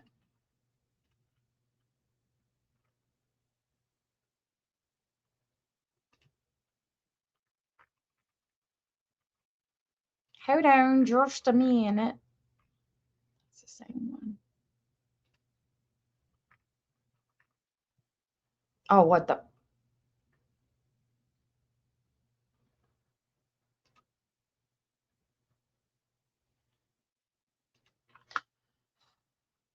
Dude, I just fucking had it.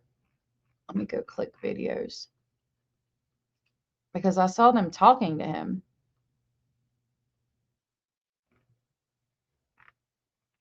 Jesus. All right, let's watch. Let's start with this and then I'll find it. Hold on.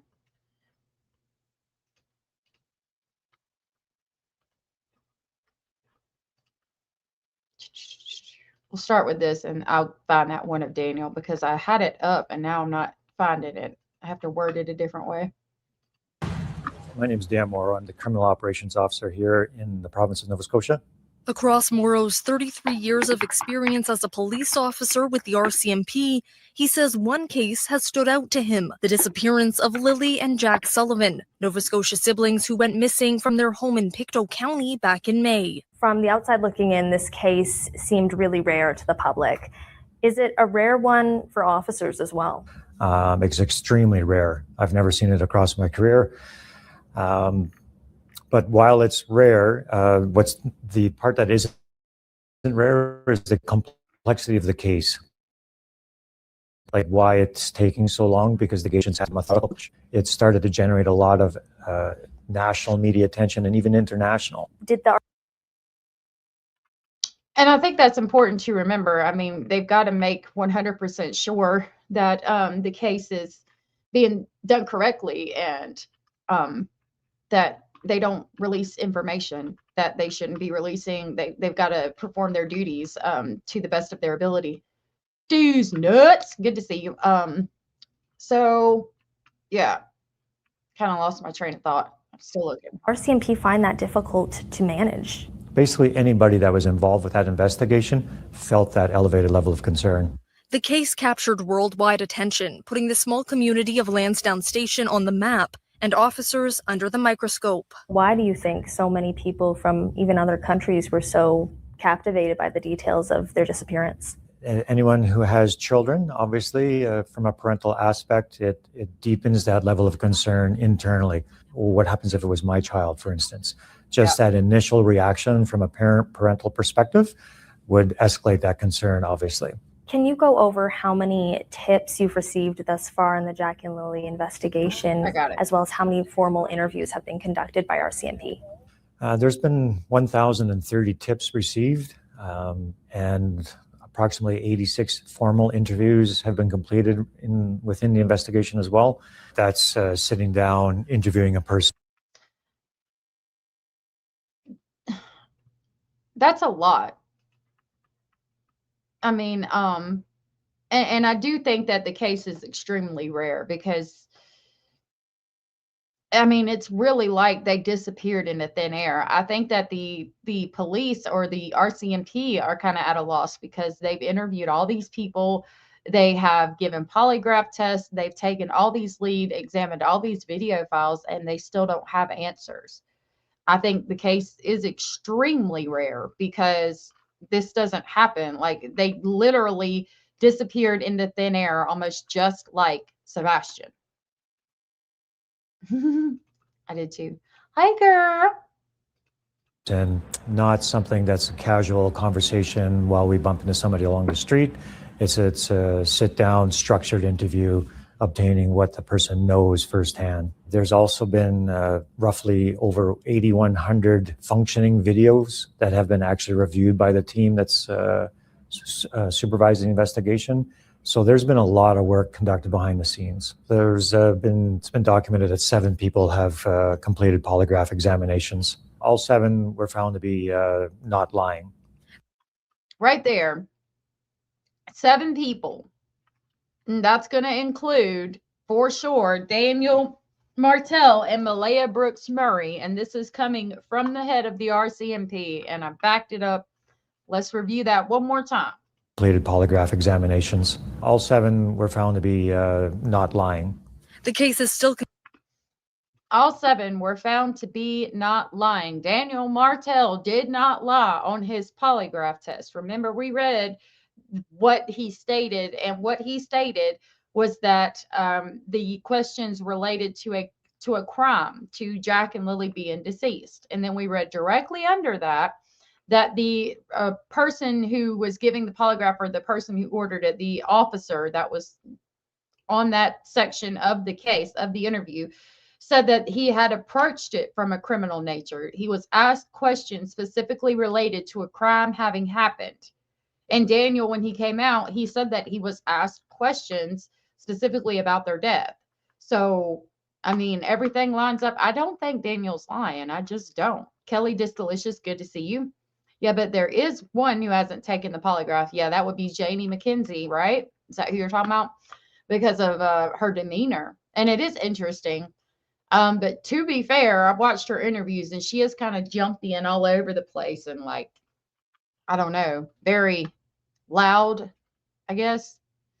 I could see how her physiology would keep her from being able to take a polygraph test, because she's so, like, I don't know, active. I mean, you know, you've seen our interviews. We can cover one if we need to. Considered a missing persons investigation despite the involvement of major crimes. Would you say that this was the biggest case that Nova Scotia RCMP had to cover this year? Yeah, it's certainly one of the most prominent ones within the province in the past year. Touched a lot of people. But the case of 2 missing children wasn't the only one that touched the hearts of Nova Scotians this year.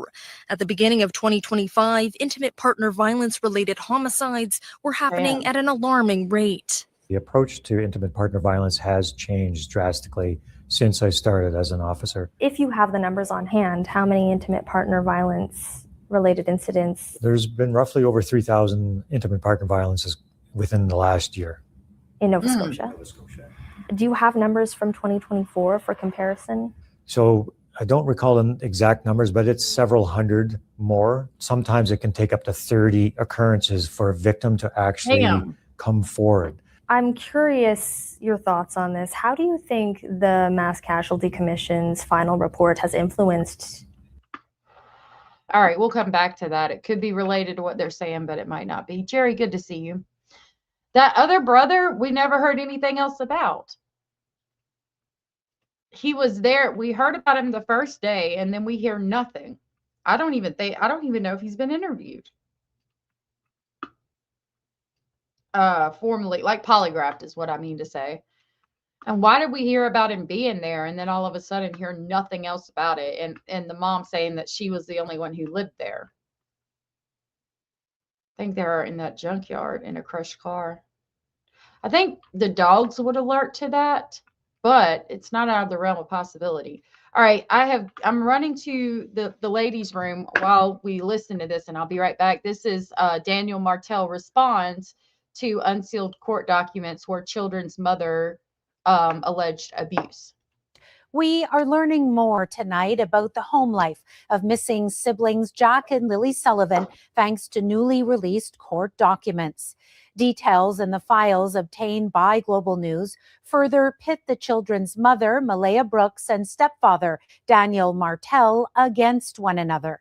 According to the transcripts, Martell says the couple met just over 3 years ago on Facebook dating and moved in together after about 2 weeks.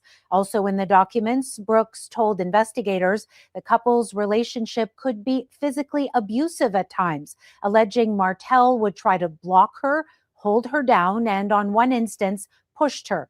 Martell refutes the claims. I kind of seen it coming after, on May 3rd when she abandoned the search for the kids. And ever since, after the May 3rd, after she left, it was a narrative to paint me as evil and a monster and all these other things.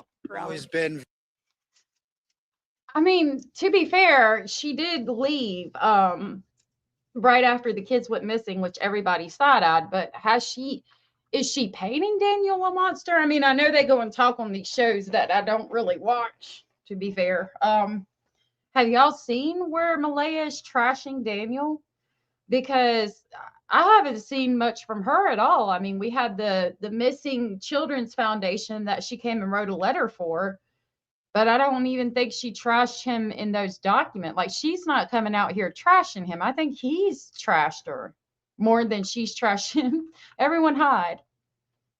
Yeah. Bella said hide, so when she comes back, she won't know where we're at. Content said it's hard to get out of a situation like that, especially now in this era of rent costing so much. Women just stay because the provider is the abuser. To be honest, Content Angel, you are 100% right about that. I've never thought about that. But I mean, myself, I stayed places that I probably shouldn't have because I couldn't afford rent before I met Mr. Speculating, or under that fresh laid driveway. I hope not. I think it's sad that after the kids went missing, she now has abuse allegations.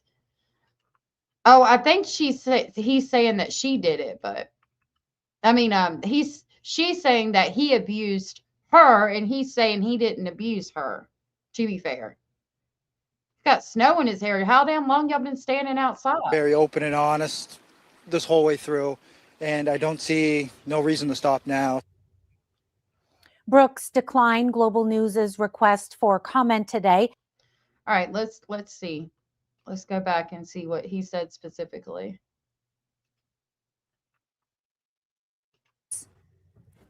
I kind of seen it coming after, on May 3rd when she abandoned the search for the kids.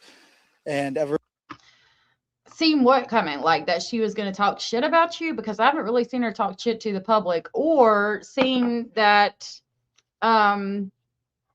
she was going to blame him for their disappearance. I don't know. I mean, anytime. Since, after the May 3rd, after she left, it was a narrative to paint me as evil and a monster and all these. I haven't seen that. I don't know why you would leave right after your children go missing, but I haven't seen that. They did get in that fight, however, right before he left. Yeah, I mean, she left. I'm sorry. Right before she left, right after the kids went missing, there was a fight in the front yard. No, that ain't no damn dandruff. That's definitely snow. You can see it in the background. But I'm like, damn, how long y'all been standing outside? Other things. I've always been very open and honest this whole way through, and I don't see no reason to stop now.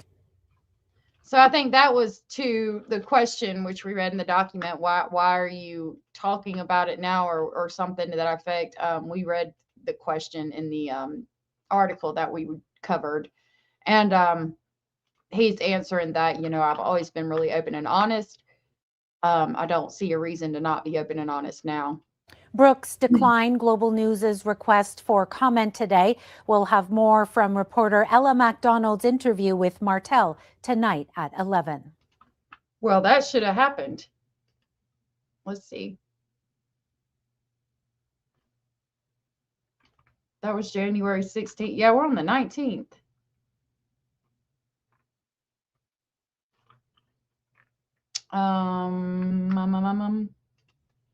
Let's see if we can find it.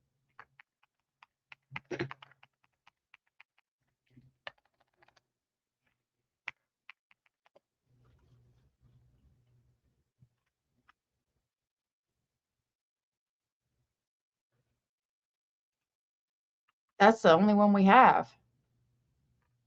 And then, I mean, it's the same one that we just watched. So they didn't have more. Lion. All right, let's jump back over here. Now, over here, they were talking about intimate partner abuse and violence. I hope it was snow. I thought I saw some. I hope it was. That's the damn worst case. If that's dandruff, that case should be documented. I'm addicted to investigations Fit the State did on the polygamists, the Blackmores. Oh, they do really good documentaries. They do really, really, really good ones. 3 seconds, it's Canada. Snow drifts grow fast. Yeah. No doubt. RCMP's police work in Nova Scotia over the last year? So victims often fear loss of their friends, their social groups, their networks when they report an intimate partner violence against their spouse or significant other. It's about challenging those barriers, how we collaborate and support victims on the initial trauma-informed approach, for instance. That's what the theme is about how we engage our victims and support them through the process. Are there things the Nova Scotia RCMP has changed in terms of your own protocol this past year that come to mind around intimate partner violence? We've hired more victim services case coordinators, more intimate partner violence investigators, and that's really going to assist with the high-risk case coordination that occurs within the province. And so I'm glad they're doing this to try to combat intimate partner violence. And I feel it is important to talk about and listen to in reference to this because we just heard documents where, it was stated that happened. In my opinion, Addie V says, I can't get around the fact that they were shit parents and really can't establish a timeline. And the 100% fact, Jack and Lilly deserved so much better. I believe they deserved a lot better. Yeah, but I don't really want to call them shitty parents. I've always called them kind of slightly neglectful. I could understand thinking that your children are, say, playing outside in an area like that because there's nobody. Well, there is, a few neighbors, but it's a very rural area. I could understand thinking that your children were safe. However, they were too young, in my opinion, to be outside by themselves. Absolutely too young. And I've stated before on here that I've been tired taking care of 4 littles. 3 were in diapers. Sometimes you're up with one all night and the small baby is up or something to that effect. And what I would do was, like, there was 2 couches in our living room and then the wall and the TV. And I would put gates up, and I think I put bins up too where they couldn't get out. And I would lay on the couch with the baby while the other ones would watch, that damn rocket ship, Little Einsteins and things like that all the time. But they didn't find, I don't know what twins, but they didn't find Jack and Lilly yet. No, unfortunately. Also how we collaborate with our external stakeholders on supporting the victims and family through those crises. And those hirings happened in the past year or so? That is correct, within 2025. And when we say you've hired new investigators, does that mean these are new people that are coming in, or are officers getting restructured duties? Right, no, these are what we refer to as net new positions. How would the Nova Scotia RCMP like to better their work to serve survivors and victims of intimate partner violence moving forward? Now we are approaching in a trauma-informed approach supporting the victim as best as possible in the early stages. And some of those outcomes really are victim-led. So that is how we're kind of shifting our focus. Well, yeah, I think it's very important to let it be victim-led when they're coming to you and telling you about intimate partner violence, because they're already scared. Look at how much preparation you took, though, to make sure your children were going to be safe in case you dozed off and your child was sick. Wouldn't you check on your children before calling them in? Yeah. Yeah, I'm with you on that. I mean, I agree. Yeah. Tom, good to see you. Love.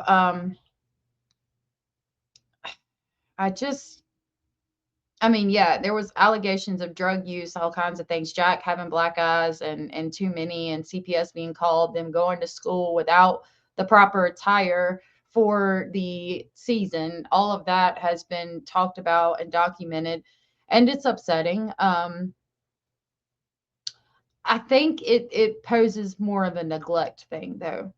Like, it's not slightly neglectful to not have your child in a warm coat when it's freaking snowing outside so bad you look like you've got the worst case of dandruff ever. If it snows like that frequently, yeah, I mean, that the child's safety is at risk.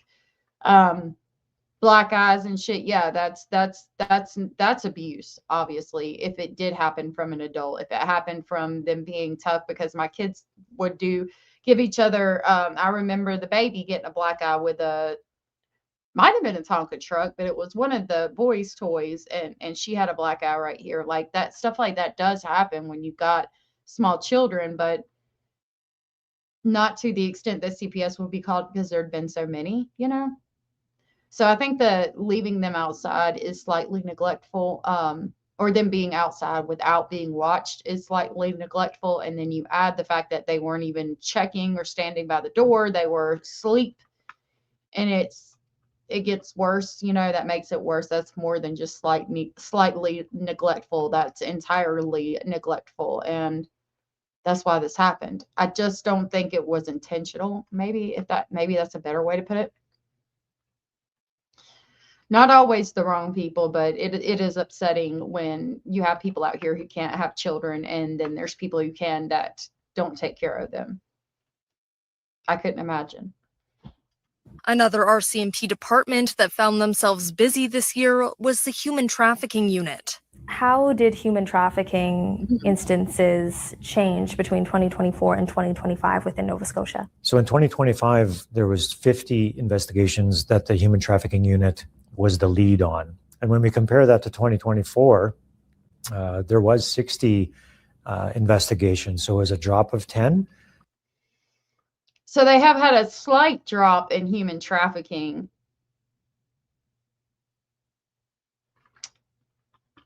That's concerning when it comes to Jack, Lilly, and Sebastian, honestly. I need to know what the legal definition.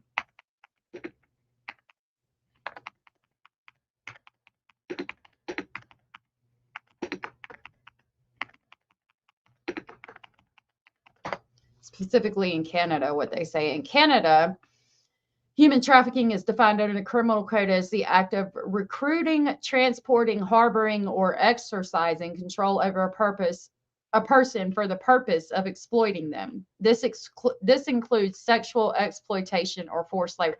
See, I'm looking for things like that, or forced labor, exercising control over a person, like saying that I'm, not saying that, just giving an example. If a husband is like, I want some tonight, and she says no, and well, that's technically rape. I don't, these are different things than like what we think of as trafficking, which is basically transporting and forcing somebody to use sex to make money or for whatever, for favors, et cetera, et cetera.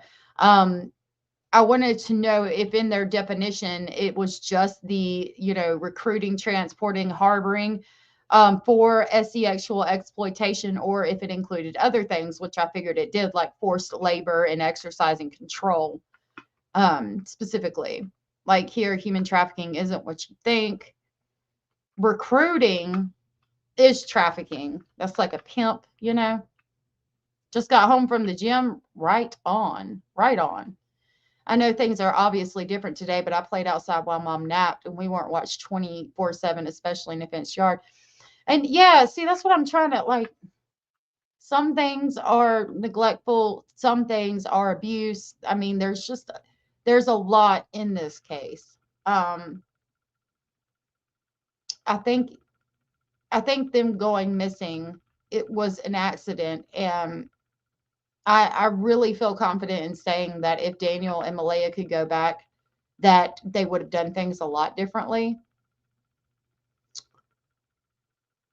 I mean, it's just everything lined up for it to happen the way that it did. I really think that somebody picked them children up, just like I really think somebody picked Sebastian up. I think things just aligned in a way to where it made it possible for these sick motherfuckers to be able to do that. And it is upsetting. I wish that it didn't happen. I wish there wasn't a market for it, so it couldn't happen, but I don't know. And they say God gives us free will. What about the children? I don't know. I just have a lot of questions. But again, similar to the intimate partner violence, this is the number of investigations that they participated in. There could have been more that another agency or another detachment was the lead on. A recent Stats Canada report found Nova Scotia has the highest rate of human trafficking in the country at 4.1 reported incidents per 100,000 people. So? What is the RCMP doing to try to mitigate that here in Nova Scotia? The Human Trafficking Unit created a new position called a Community Program Officer. And this is going to be key for us into how we engage with some of our communities. What we have found is that our Mi'kmaq and African Nova Scotian communities are disproportionately affected. So the Community Program Officer is going to look for ways to... He said specifically the Nova Scotia community are disproportionate, meaning that they suffer more. I'm trying to type in chat, Cara. I'm sorry that YouTube keeps eating your chat. It's ridiculous. I hate when it does that. I want to back that up and hear it again because he said specifically Nova Scotia, which is where Jack and Lily obviously went missing from. I think that's because of Halifax, though, and most of the time port cities are known for that more so than other areas, if I'm not mistaken. I have to look up the statistics. A recent Stats Canada report found Nova Scotia has the highest rate of human trafficking in the country at 4.1 reported incidents per 100,000 people. So Nova Scotia has the highest rate. He said in the province or in the country? No, I didn't say go back that far.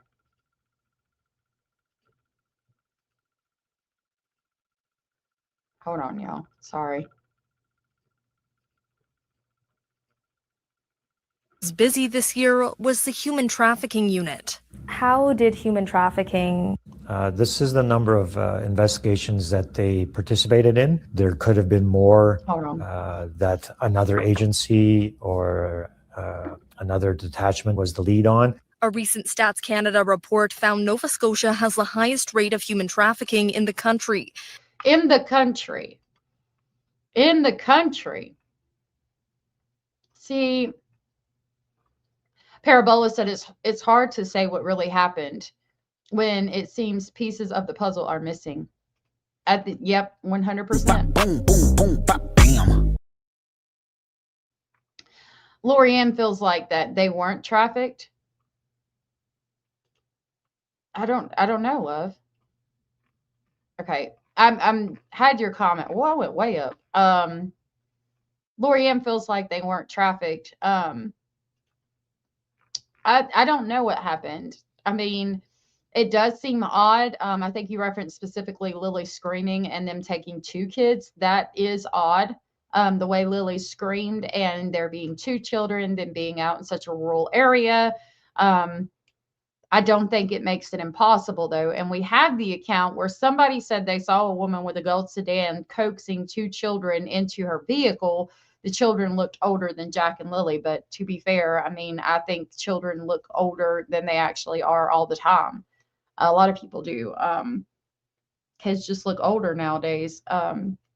I think they said the one thing that stood out to me about that, because I was like, wow, that's a big clue, is that in the document they said the girl had pigtails and was wearing like a blue and white shirt or spaghetti strap shirt or something to that effect, pink sweatpants, and the boy had on shorts. Now we know Jack left in the pull-up, and that's always stuck out to me too.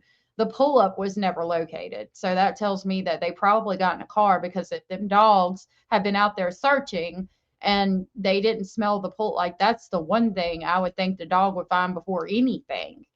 And the fact that they didn't find that, still haven't found that, I think tells me that that's because the diaper was taken away from that area, probably by somebody picking the child up and then disposing of the diaper at some other point. Abella's pointed out, I wonder if they checked the trash cans for his diaper before it went to the dump. And I've always thought that was a really good question. Yeah, I've raised 9 children. I've raised 9 children. Sorry, it took me a minute. Yeah, I'm bad at it. I'm real bad at it. My children look older than they are. Anything over a quarter inch and I'm face first on the floor. Oh no. All right, let's continue. So Nova Scotia has the highest human trafficking in the country of Canada. That's very concerning. At 4.1 reported incidents per 100,000 people. What is the RCMP doing to try to mitigate that here in Nova Scotia? The Human Trafficking Unit created a new position called a Community Program Officer. And this is going to be key for us into how we engage with some of our communities. What we have found is that our Mi'kmaq and African Nova Scotian communities are disproportionately affected. So the Community Program Officer is going to look for ways to engage with those communities. Overall, crime increased. Did you notice he said Mi'kmaq communities, which is the nation that Malaya is part of? So she might not have reported it because, unfortunately, it's something that she's been around or seen or knows a lot about. Yeah. It doesn't escape me that the Mi'kmaq community and the Nova Scotia community are 2 of the highest when it comes to trafficking in the country. Mi'kmaq communities are disproportionate when it comes to trafficking. They're affected more, and that doesn't escape me when talking about this case. Slightly across the province in 2025, with harassment, voyeurism, distribution. I brought that back at a weird place. Crime has increased over 2025. So the Community Program Officer is going to look for ways to engage with those communities. Overall, crime increased slightly across the province in 2025, with harassment, voyeurism, distribution of indecent images, and child luring increasing significantly. What? Lord, it just keeps getting worse. So Nova Scotia has the highest human trafficking in the country. The Mi'kmaq community is disproportionate, which means they're affected more. And the crime rate in 2025 for things like luring children, child PORN, has increased, which means they're finding more of these people. But I mean, is it that they're finding more, or is it that there's more there? Child luring is one that is really bothersome, because I think those children could have absolutely been lured away from that area. Absolutely outside by themselves. Hell yes, I do. Child luring. I need to look up that charge. Hey, Robin, by the way, these numbers on trafficking and IPD doesn't even cover the indigenous people who live in villages and other remote places. You're probably right, and I didn't even think about that. That's crazy.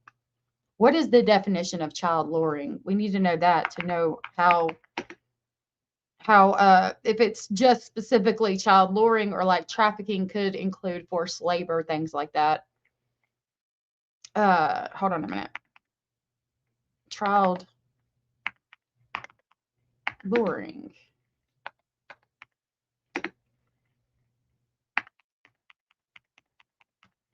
No, we want criminal code.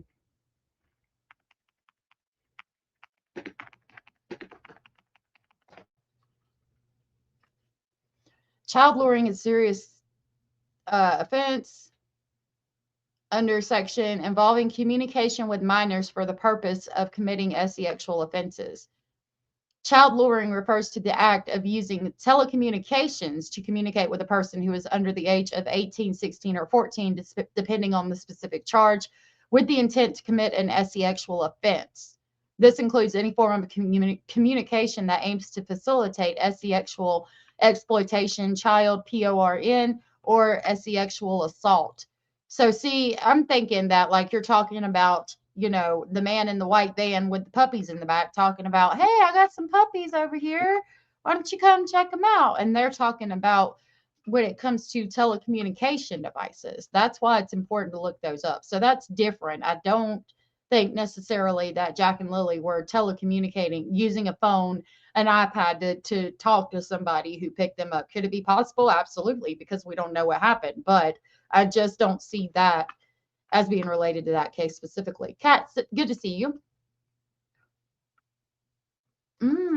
Aaron Spencer. No, I don't know. I haven't looked into that. I saw a couple of things though, because I'm trying to get, I go and get my Arkansas license. Like I'm getting them switched over later this week. And I did want to start looking into cases out of Arkansas because, as some people might know, Arkansas is one of the states that doesn't let people out of the state have documents. So I really want to get documents and body cam. There was, well, we'll talk about an incident in a minute. Hey, Crystal, good to see you. Let's finish this first. Since 2024, instances of assault also rose across the board. Violent crime seems to be on an uptick from just looking at that year-to-year comparison. Why do you think that's the case, or is this due to a number of factors? So broadly speaking, yes, it has risen within the province of Nova Scotia. I want to assure Nova Scotians that this is a very safe province to live in. Crime itself is very complex. And so when we have to look at the provincial landscape, we often talk about housing or food insecurity, mental health challenges. There's so many social factors in the background for the root causes that we need other people's help or other agencies' assistance to tackle those root causes. A collaborative effort the RCMP plan to continue in 2026. Ella MacDonald, Global News. So crime has risen in the province, but it's still a safe province. Diana said, well, wait, if I lure a child away from his home and leave him somewhere dangerous for them, it's still illegal, isn't it? Absolutely. Wait a minute. Did I miss something? Sounds like she had a reason to be worried when they went missing and she mentioned it. Katie, good to see you, love. You're talking about, yeah, she automatically wanted them to close off the borders and check that. I would probably tell them the same thing because I would be worried that somebody picked up my kids too. So I try to look at it from that aspect, but that's because we cover cases like this. So she might not exactly think the same thing, the same way. Yeah, I mean, did I say this in a way that was different? I mean, obviously, yeah, if what I was relating to when I pulled up the definition, and I'll pull it back up to explain again, is that with this criminal code, they said that there had been an uptick in child luring. And the definition of child luring is referring to the act of using telecommunications to communicate with a person who is under the age of 18, 16, or 14, depending on the specific charge, with the intent to commit an sexual offense. This includes any form of communication that aims to facilitate sexual exploitation, child PORN, or sex assault. Okay, so what I'm saying is, while obviously it's illegal to pull Jack and Lily or lure them away from their home, I don't think that this uptick in child luring could directly correlate to Jack and Lily, because if we look at the definition of child luring, it says specifically using telecommunications to communicate with a person or a child, a minor, right? And I don't think that Jack and Lily were using telecommunication devices to communicate with somebody who trafficked them. I think that they walked away, somebody saw a chance and picked them up and lured them somehow and trafficked them. But if we're talking about child luring specifically and that definition specifically, I don't think it would be the same thing because they're not using telecommunication devices. Does that make sense?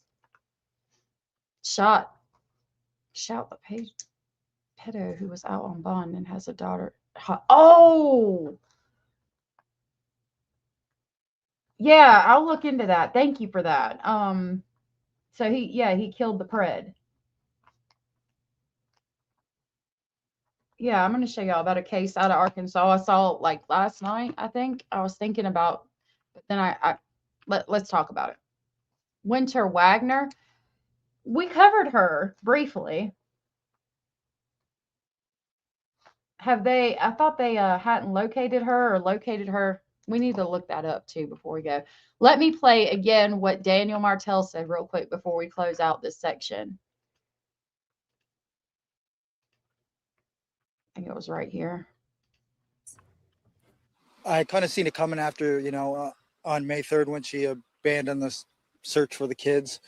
And ever since, after the May 3rd, after she left, it was a narrative to paint me as evil and a monster and all these other things. I've always been very open and honest this whole way through, and I don't see no reason to stop now.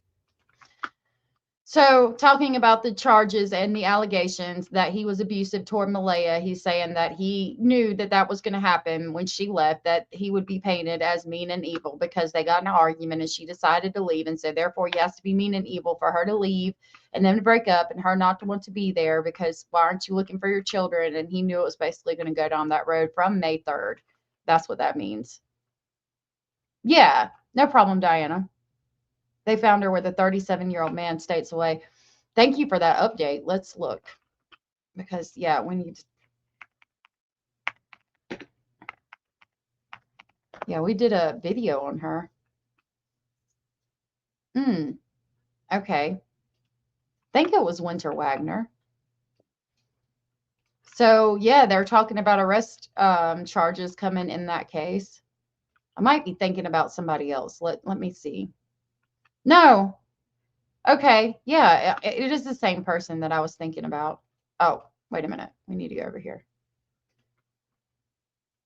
Breaking news in the case of Wynter Wagner on WKYT News at Noon. Thanks for joining us. I'm Victor Puente. And I'm Kristen Kennedy. WKYT just got a copy of the arrest warrant for Christian Delgado, the man accused of kidnapping the 13-year-old from a Rockcastle County home. WKYT's Kelsey Soto joins us in studio now with the breaking details. Well, Wynter Wagner, a 13-year-old from Mount Vernon, was last seen at her home in mid-October. She was found. So the stepdad was saying that they went on a walk and she was right there and he was with the younger one, not the stepdad, the foster parents or whatever. And then she was gone. So this guy was able to pull up, grab her, kidnap her while her foster parent is standing right there. That's weird. Abraham, you said Melinda. Let me write it down. MELINDAHOAGLAND. I'll look into it. I got that one and Aaron Spencer to look into. We'll look into it. Definitely has a slappable face. Found just before 6 Friday evening at a home in Silver Spring, Maryland by U.S. Marshals. Some new details we just learned from these documents. This alleged kidnapping spans even more state lines than we initially knew. And Wynter herself actually contacted her aunt the day after Christmas. Officers there found her with 37-year-old Christian Alexander Delgado. He's been charged with kidnapping and is awaiting extradition back to Kentucky. We've been combing through Delgado's arrest warrant we obtained. We learned that during the investigation, after she was reported missing, friends and family indicated that Wagner was planning on running away for several weeks. Court documents show on Friday, December 26, Wynter called her aunt to give her the address she was at in Maryland. Her aunt then called U.S. Marshals to give them that same information. Delgado telling officers he met Wynter online and drove from Florida to Kentucky to get her and then drove her back to Florida before eventually taking her to Maryland. Delgado. So that is going to be a child, like that is the type of charge that would be child luring, because he met her online and abducted her that way. Oh my God. That Neva, Nix, that case is heartbreaking. That case, the Emily Pike case, it upsets me because that's another one that really could have been avoided. I mean, he was on a walk with the younger sibling. They went ahead and Wynter was supposed to catch up. Okay, thank you for correcting that. A father killed the monster in his, after he was let go for being suicidal. The father faces court. I hope so too. That sounds like the one we were covering. So Wynter Wagner gave the address of where she was at. I wanted to back that up real quick. Let's listen to that again. Friends and family indicated that Wagner was planning on running away for several weeks. Court documents show on Friday, December 26, Wynter called her aunt to give her the address she was at in Maryland. Her aunt then this part. Then called U.S. Marshals to give them that same information. Delgado telling officers he. So the aunt calling and giving that information instead of just like driving up there, I'm really happy about that, bitch. I'd been like, yes, get my child, get my family member out of that motherfucking house as soon as possible. So glad that she immediately called and was like, y'all need to go get her right the fuck now. And then Marshals kicked in the door. And then he said he met her online. He groomed her and took her from her house, and it was probably easy. She was probably very vulnerable, very upset because of all the things she was going through. And took her from Florida. So he came up from Florida, went to Kentucky, took her back to Florida, and then they went to Maryland. Like that's a lot. I'm glad that she's home and safe. Yeah. Jenny Jen, A1 from day one. Met Wynter online and drove from Florida to Kentucky to get her, and then drove her back to Florida before eventually taking her to Maryland. Delgado is being held on a $1 million bond. He has called the whole situation a misunderstanding and referred to himself. Misunderstanding? Didn't nobody misunderstand what you did, fuckface? Sit all the fuck, no, out, get the fuck out, banned. Goodbye. A misunderstanding and referred to himself as a model citizen in court yesterday. No word on when he'll be extradited, but he does have a tentative court date in Maryland for January 26th. Kelsey, thank you. Model citizen, my fucking, no. Vicky the Leo said there's just so many horrific crimes against children. I have to take a break at times. Absolutely. Absolutely there is. And it's awful. I will never understand why God lets it happen, because, you know, they say, oh, you have free will. But what about the children that are hurt because of our free will? Like, what did they do? They don't deserve that. Anyway, before we left, or before we go, I wanted to share with you guys. I was just telling you that I will be going to, I'll have my Arkansas ID. And if you live in Arkansas, you can get cases that out of Arkansas that people who don't reside in the state of Arkansas can't get sometimes. And I saw this case, and it was another reason why I was like, I can't wait to be able to get information. But then I was also like, I got to be careful, because like even the neighbor was telling me when we first met, I don't know how we were talking about, I think cops drove by or something, like going down the road. I don't know. Somehow cops got brought up, and he was like, yeah, you spell you don't spell cops LAW here. You spell it MONEY, saying, you know, basically that they're corrupt and stuff. And then, you know, I see shit like this, and I'm like, well, if I fucking start asking questions, am I going to get a target on my back? But I mean, I think if I don't ask about hard, like shit like this, then hopefully I won't. So what is this? Let's listen to this news clip. Arkansas tonight, a former detective has filed to sue the city after she says she was fired for whistleblowing. Stems from an investigation into a stabbing incident at an alleged biker gang bar, where she alleges another officer may have interfered with this investigation. That same alleged biker gang bar is also now at the center of a liquor license violation investigation. It's a lot to unpack tonight, but Tanya Moderzitsky obtained new police footage and breaks it all down for us. That moment recorded on body cam footage during an investigation at Burke's Brothers Brewing in Bryant is now at the center of a whistleblower lawsuit over concerns about a police officer's ties to alleged Bandito's biker gang activity. Tips of a hidden door leading investigators to the back of the pub. What is this one for? Why is it locked? We're just meeting. Oh, okay. They're just meeting. Yeah. Is it special people meeting in here, or anybody can meet in here? Is it just close to the public? Yeah, just the biker group. Yeah. Oh, just the Banditos. Okay. Voices you hear in that video. So somebody snitched on this biker bar, the Banditos, and the motherfucking police are hanging out at this bar for a biker gang. Okay. From last July, our former Bryant police detective Shanna Hastings and agents from the Arkansas Alcoholic Beverage Control. Less than a month earlier, officers responded to the business for a fight that led to a stabbing.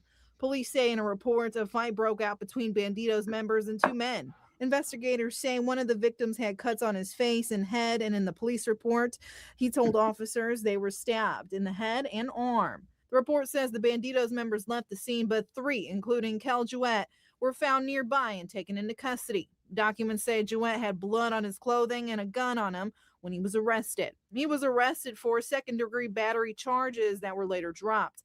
That's when she reportedly saw a colleague at the bar in street clothes. According to court documents, Hastings says the fellow officer, quote, began texting on his phone, then abruptly exited and entered his vehicle and left. So after all that shit happened, a cop is hanging out there and talking on his phone.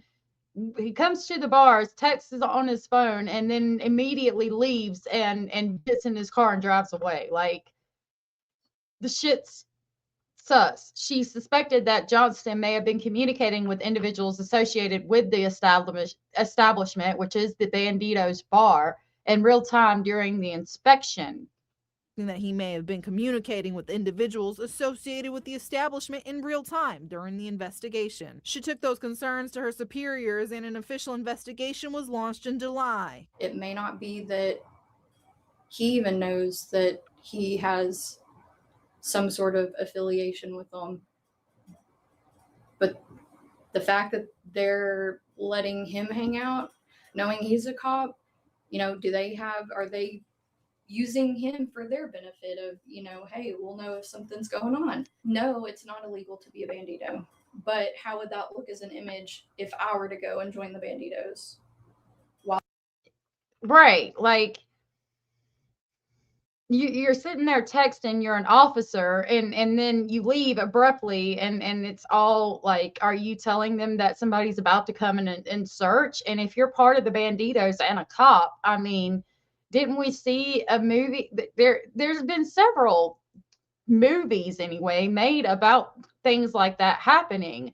They have a family member that's a cop, these big mafia bosses, and the cops will fucking tell them or let them know kind of quietly, usually by meeting in person, that some shit's about to go down. I don't think it's out of the realm of possibility to think that this police officer could very well be more involved with the Banditos bar in that specific location of Bryant, Arkansas. I don't think that it's out of the realm of possibility to think that he's informing them of what's going down, what's about to happen, especially when, as somebody who has never lived here, I get here and they're like, oh, you spell law, Money around here. There's also, that person brought up the instance where there was a man found in the woods and his hands were duct taped behind his back and he was like shot in the chest, and they called it a suicide, and it's still been called a suicide, like to this day. And the man's hands were duct taped or tied behind his back and he was shot in the chest, but it's a suicide. So I get worried about submitting FOIAs here because they might start thinking that I'm asking too many questions. So I get a little bit worried about that, but I am curious to pull some body cam and stuff that other people won't be able to get. I really want to get body cam on that one case we covered when I first started my channel, and it was in Arkansas, and it was these parents sold their baby for a pack of beer and $1,000. Luckily, the people who bought the baby took the baby to the hospital because the baby needed to go to the fucking hospital, and they were held accountable and arrested. I want to get that. I want to get a couple other things too. Yep, exactly. I held this position. I mean, I feel like I would be pulled in and fired immediately. And that's why I said a lot of this is on the ethical, what is right, what looks, how the public perceives this, trust within the agency. Bryan PD completed its investigation, and Hastings says she was given a termination letter by Chief Carl Minden. So she was terminated shortly after she lets them know what's going on here. She is fired. Short time later, several months later, the former officer filed a lawsuit accusing the chief and Mayor Chris Treat of violating her free speech and the Whistleblower Act. A short time before that development, the ABC opened an investigation into Burke's Brewing to find out if the bar violated any rules stemming from the June incident. Was Tanya Moderzitsky reporting. Now, the owners of the bar will have a hearing on March 10th where they'll fight to keep their liquor license. Yeah. As for the other lawsuit, the Bryan City attorney says the city has been served and will file its answer to the complaint by the due date. So I don't know. Diana said, I know for a fact here in Germany, the police work hand in hand with them, and the clubs have a person who is paid just to go to jail so the police can say they did their job. I think that happens a lot more places than we would ever know that it happened to. I think it happens here all the time. I saw this, well, we'll talk about it. We'll talk about it another day. Yeah, that shit's crazy, isn't it? She tells them, and she's the one that gets fired. I think that happens a lot. I think they have, somebody that, I mean, it's just like with the Diddy case. Epstein was gone, and some shit's going down. So they throw Diddy, like powerful politicians will have people that they'll just throw out here and there. If especially some shit's going down and they're about to get a lot of light shined on them, they'll basically throw out somebody like Diddy or with that whole situation. So the media is looking and focusing over there and not focusing on what the politicians and shit are doing. And that's the politicians. I mean, I'm sure that shit happens way more than we would imagine. We would know.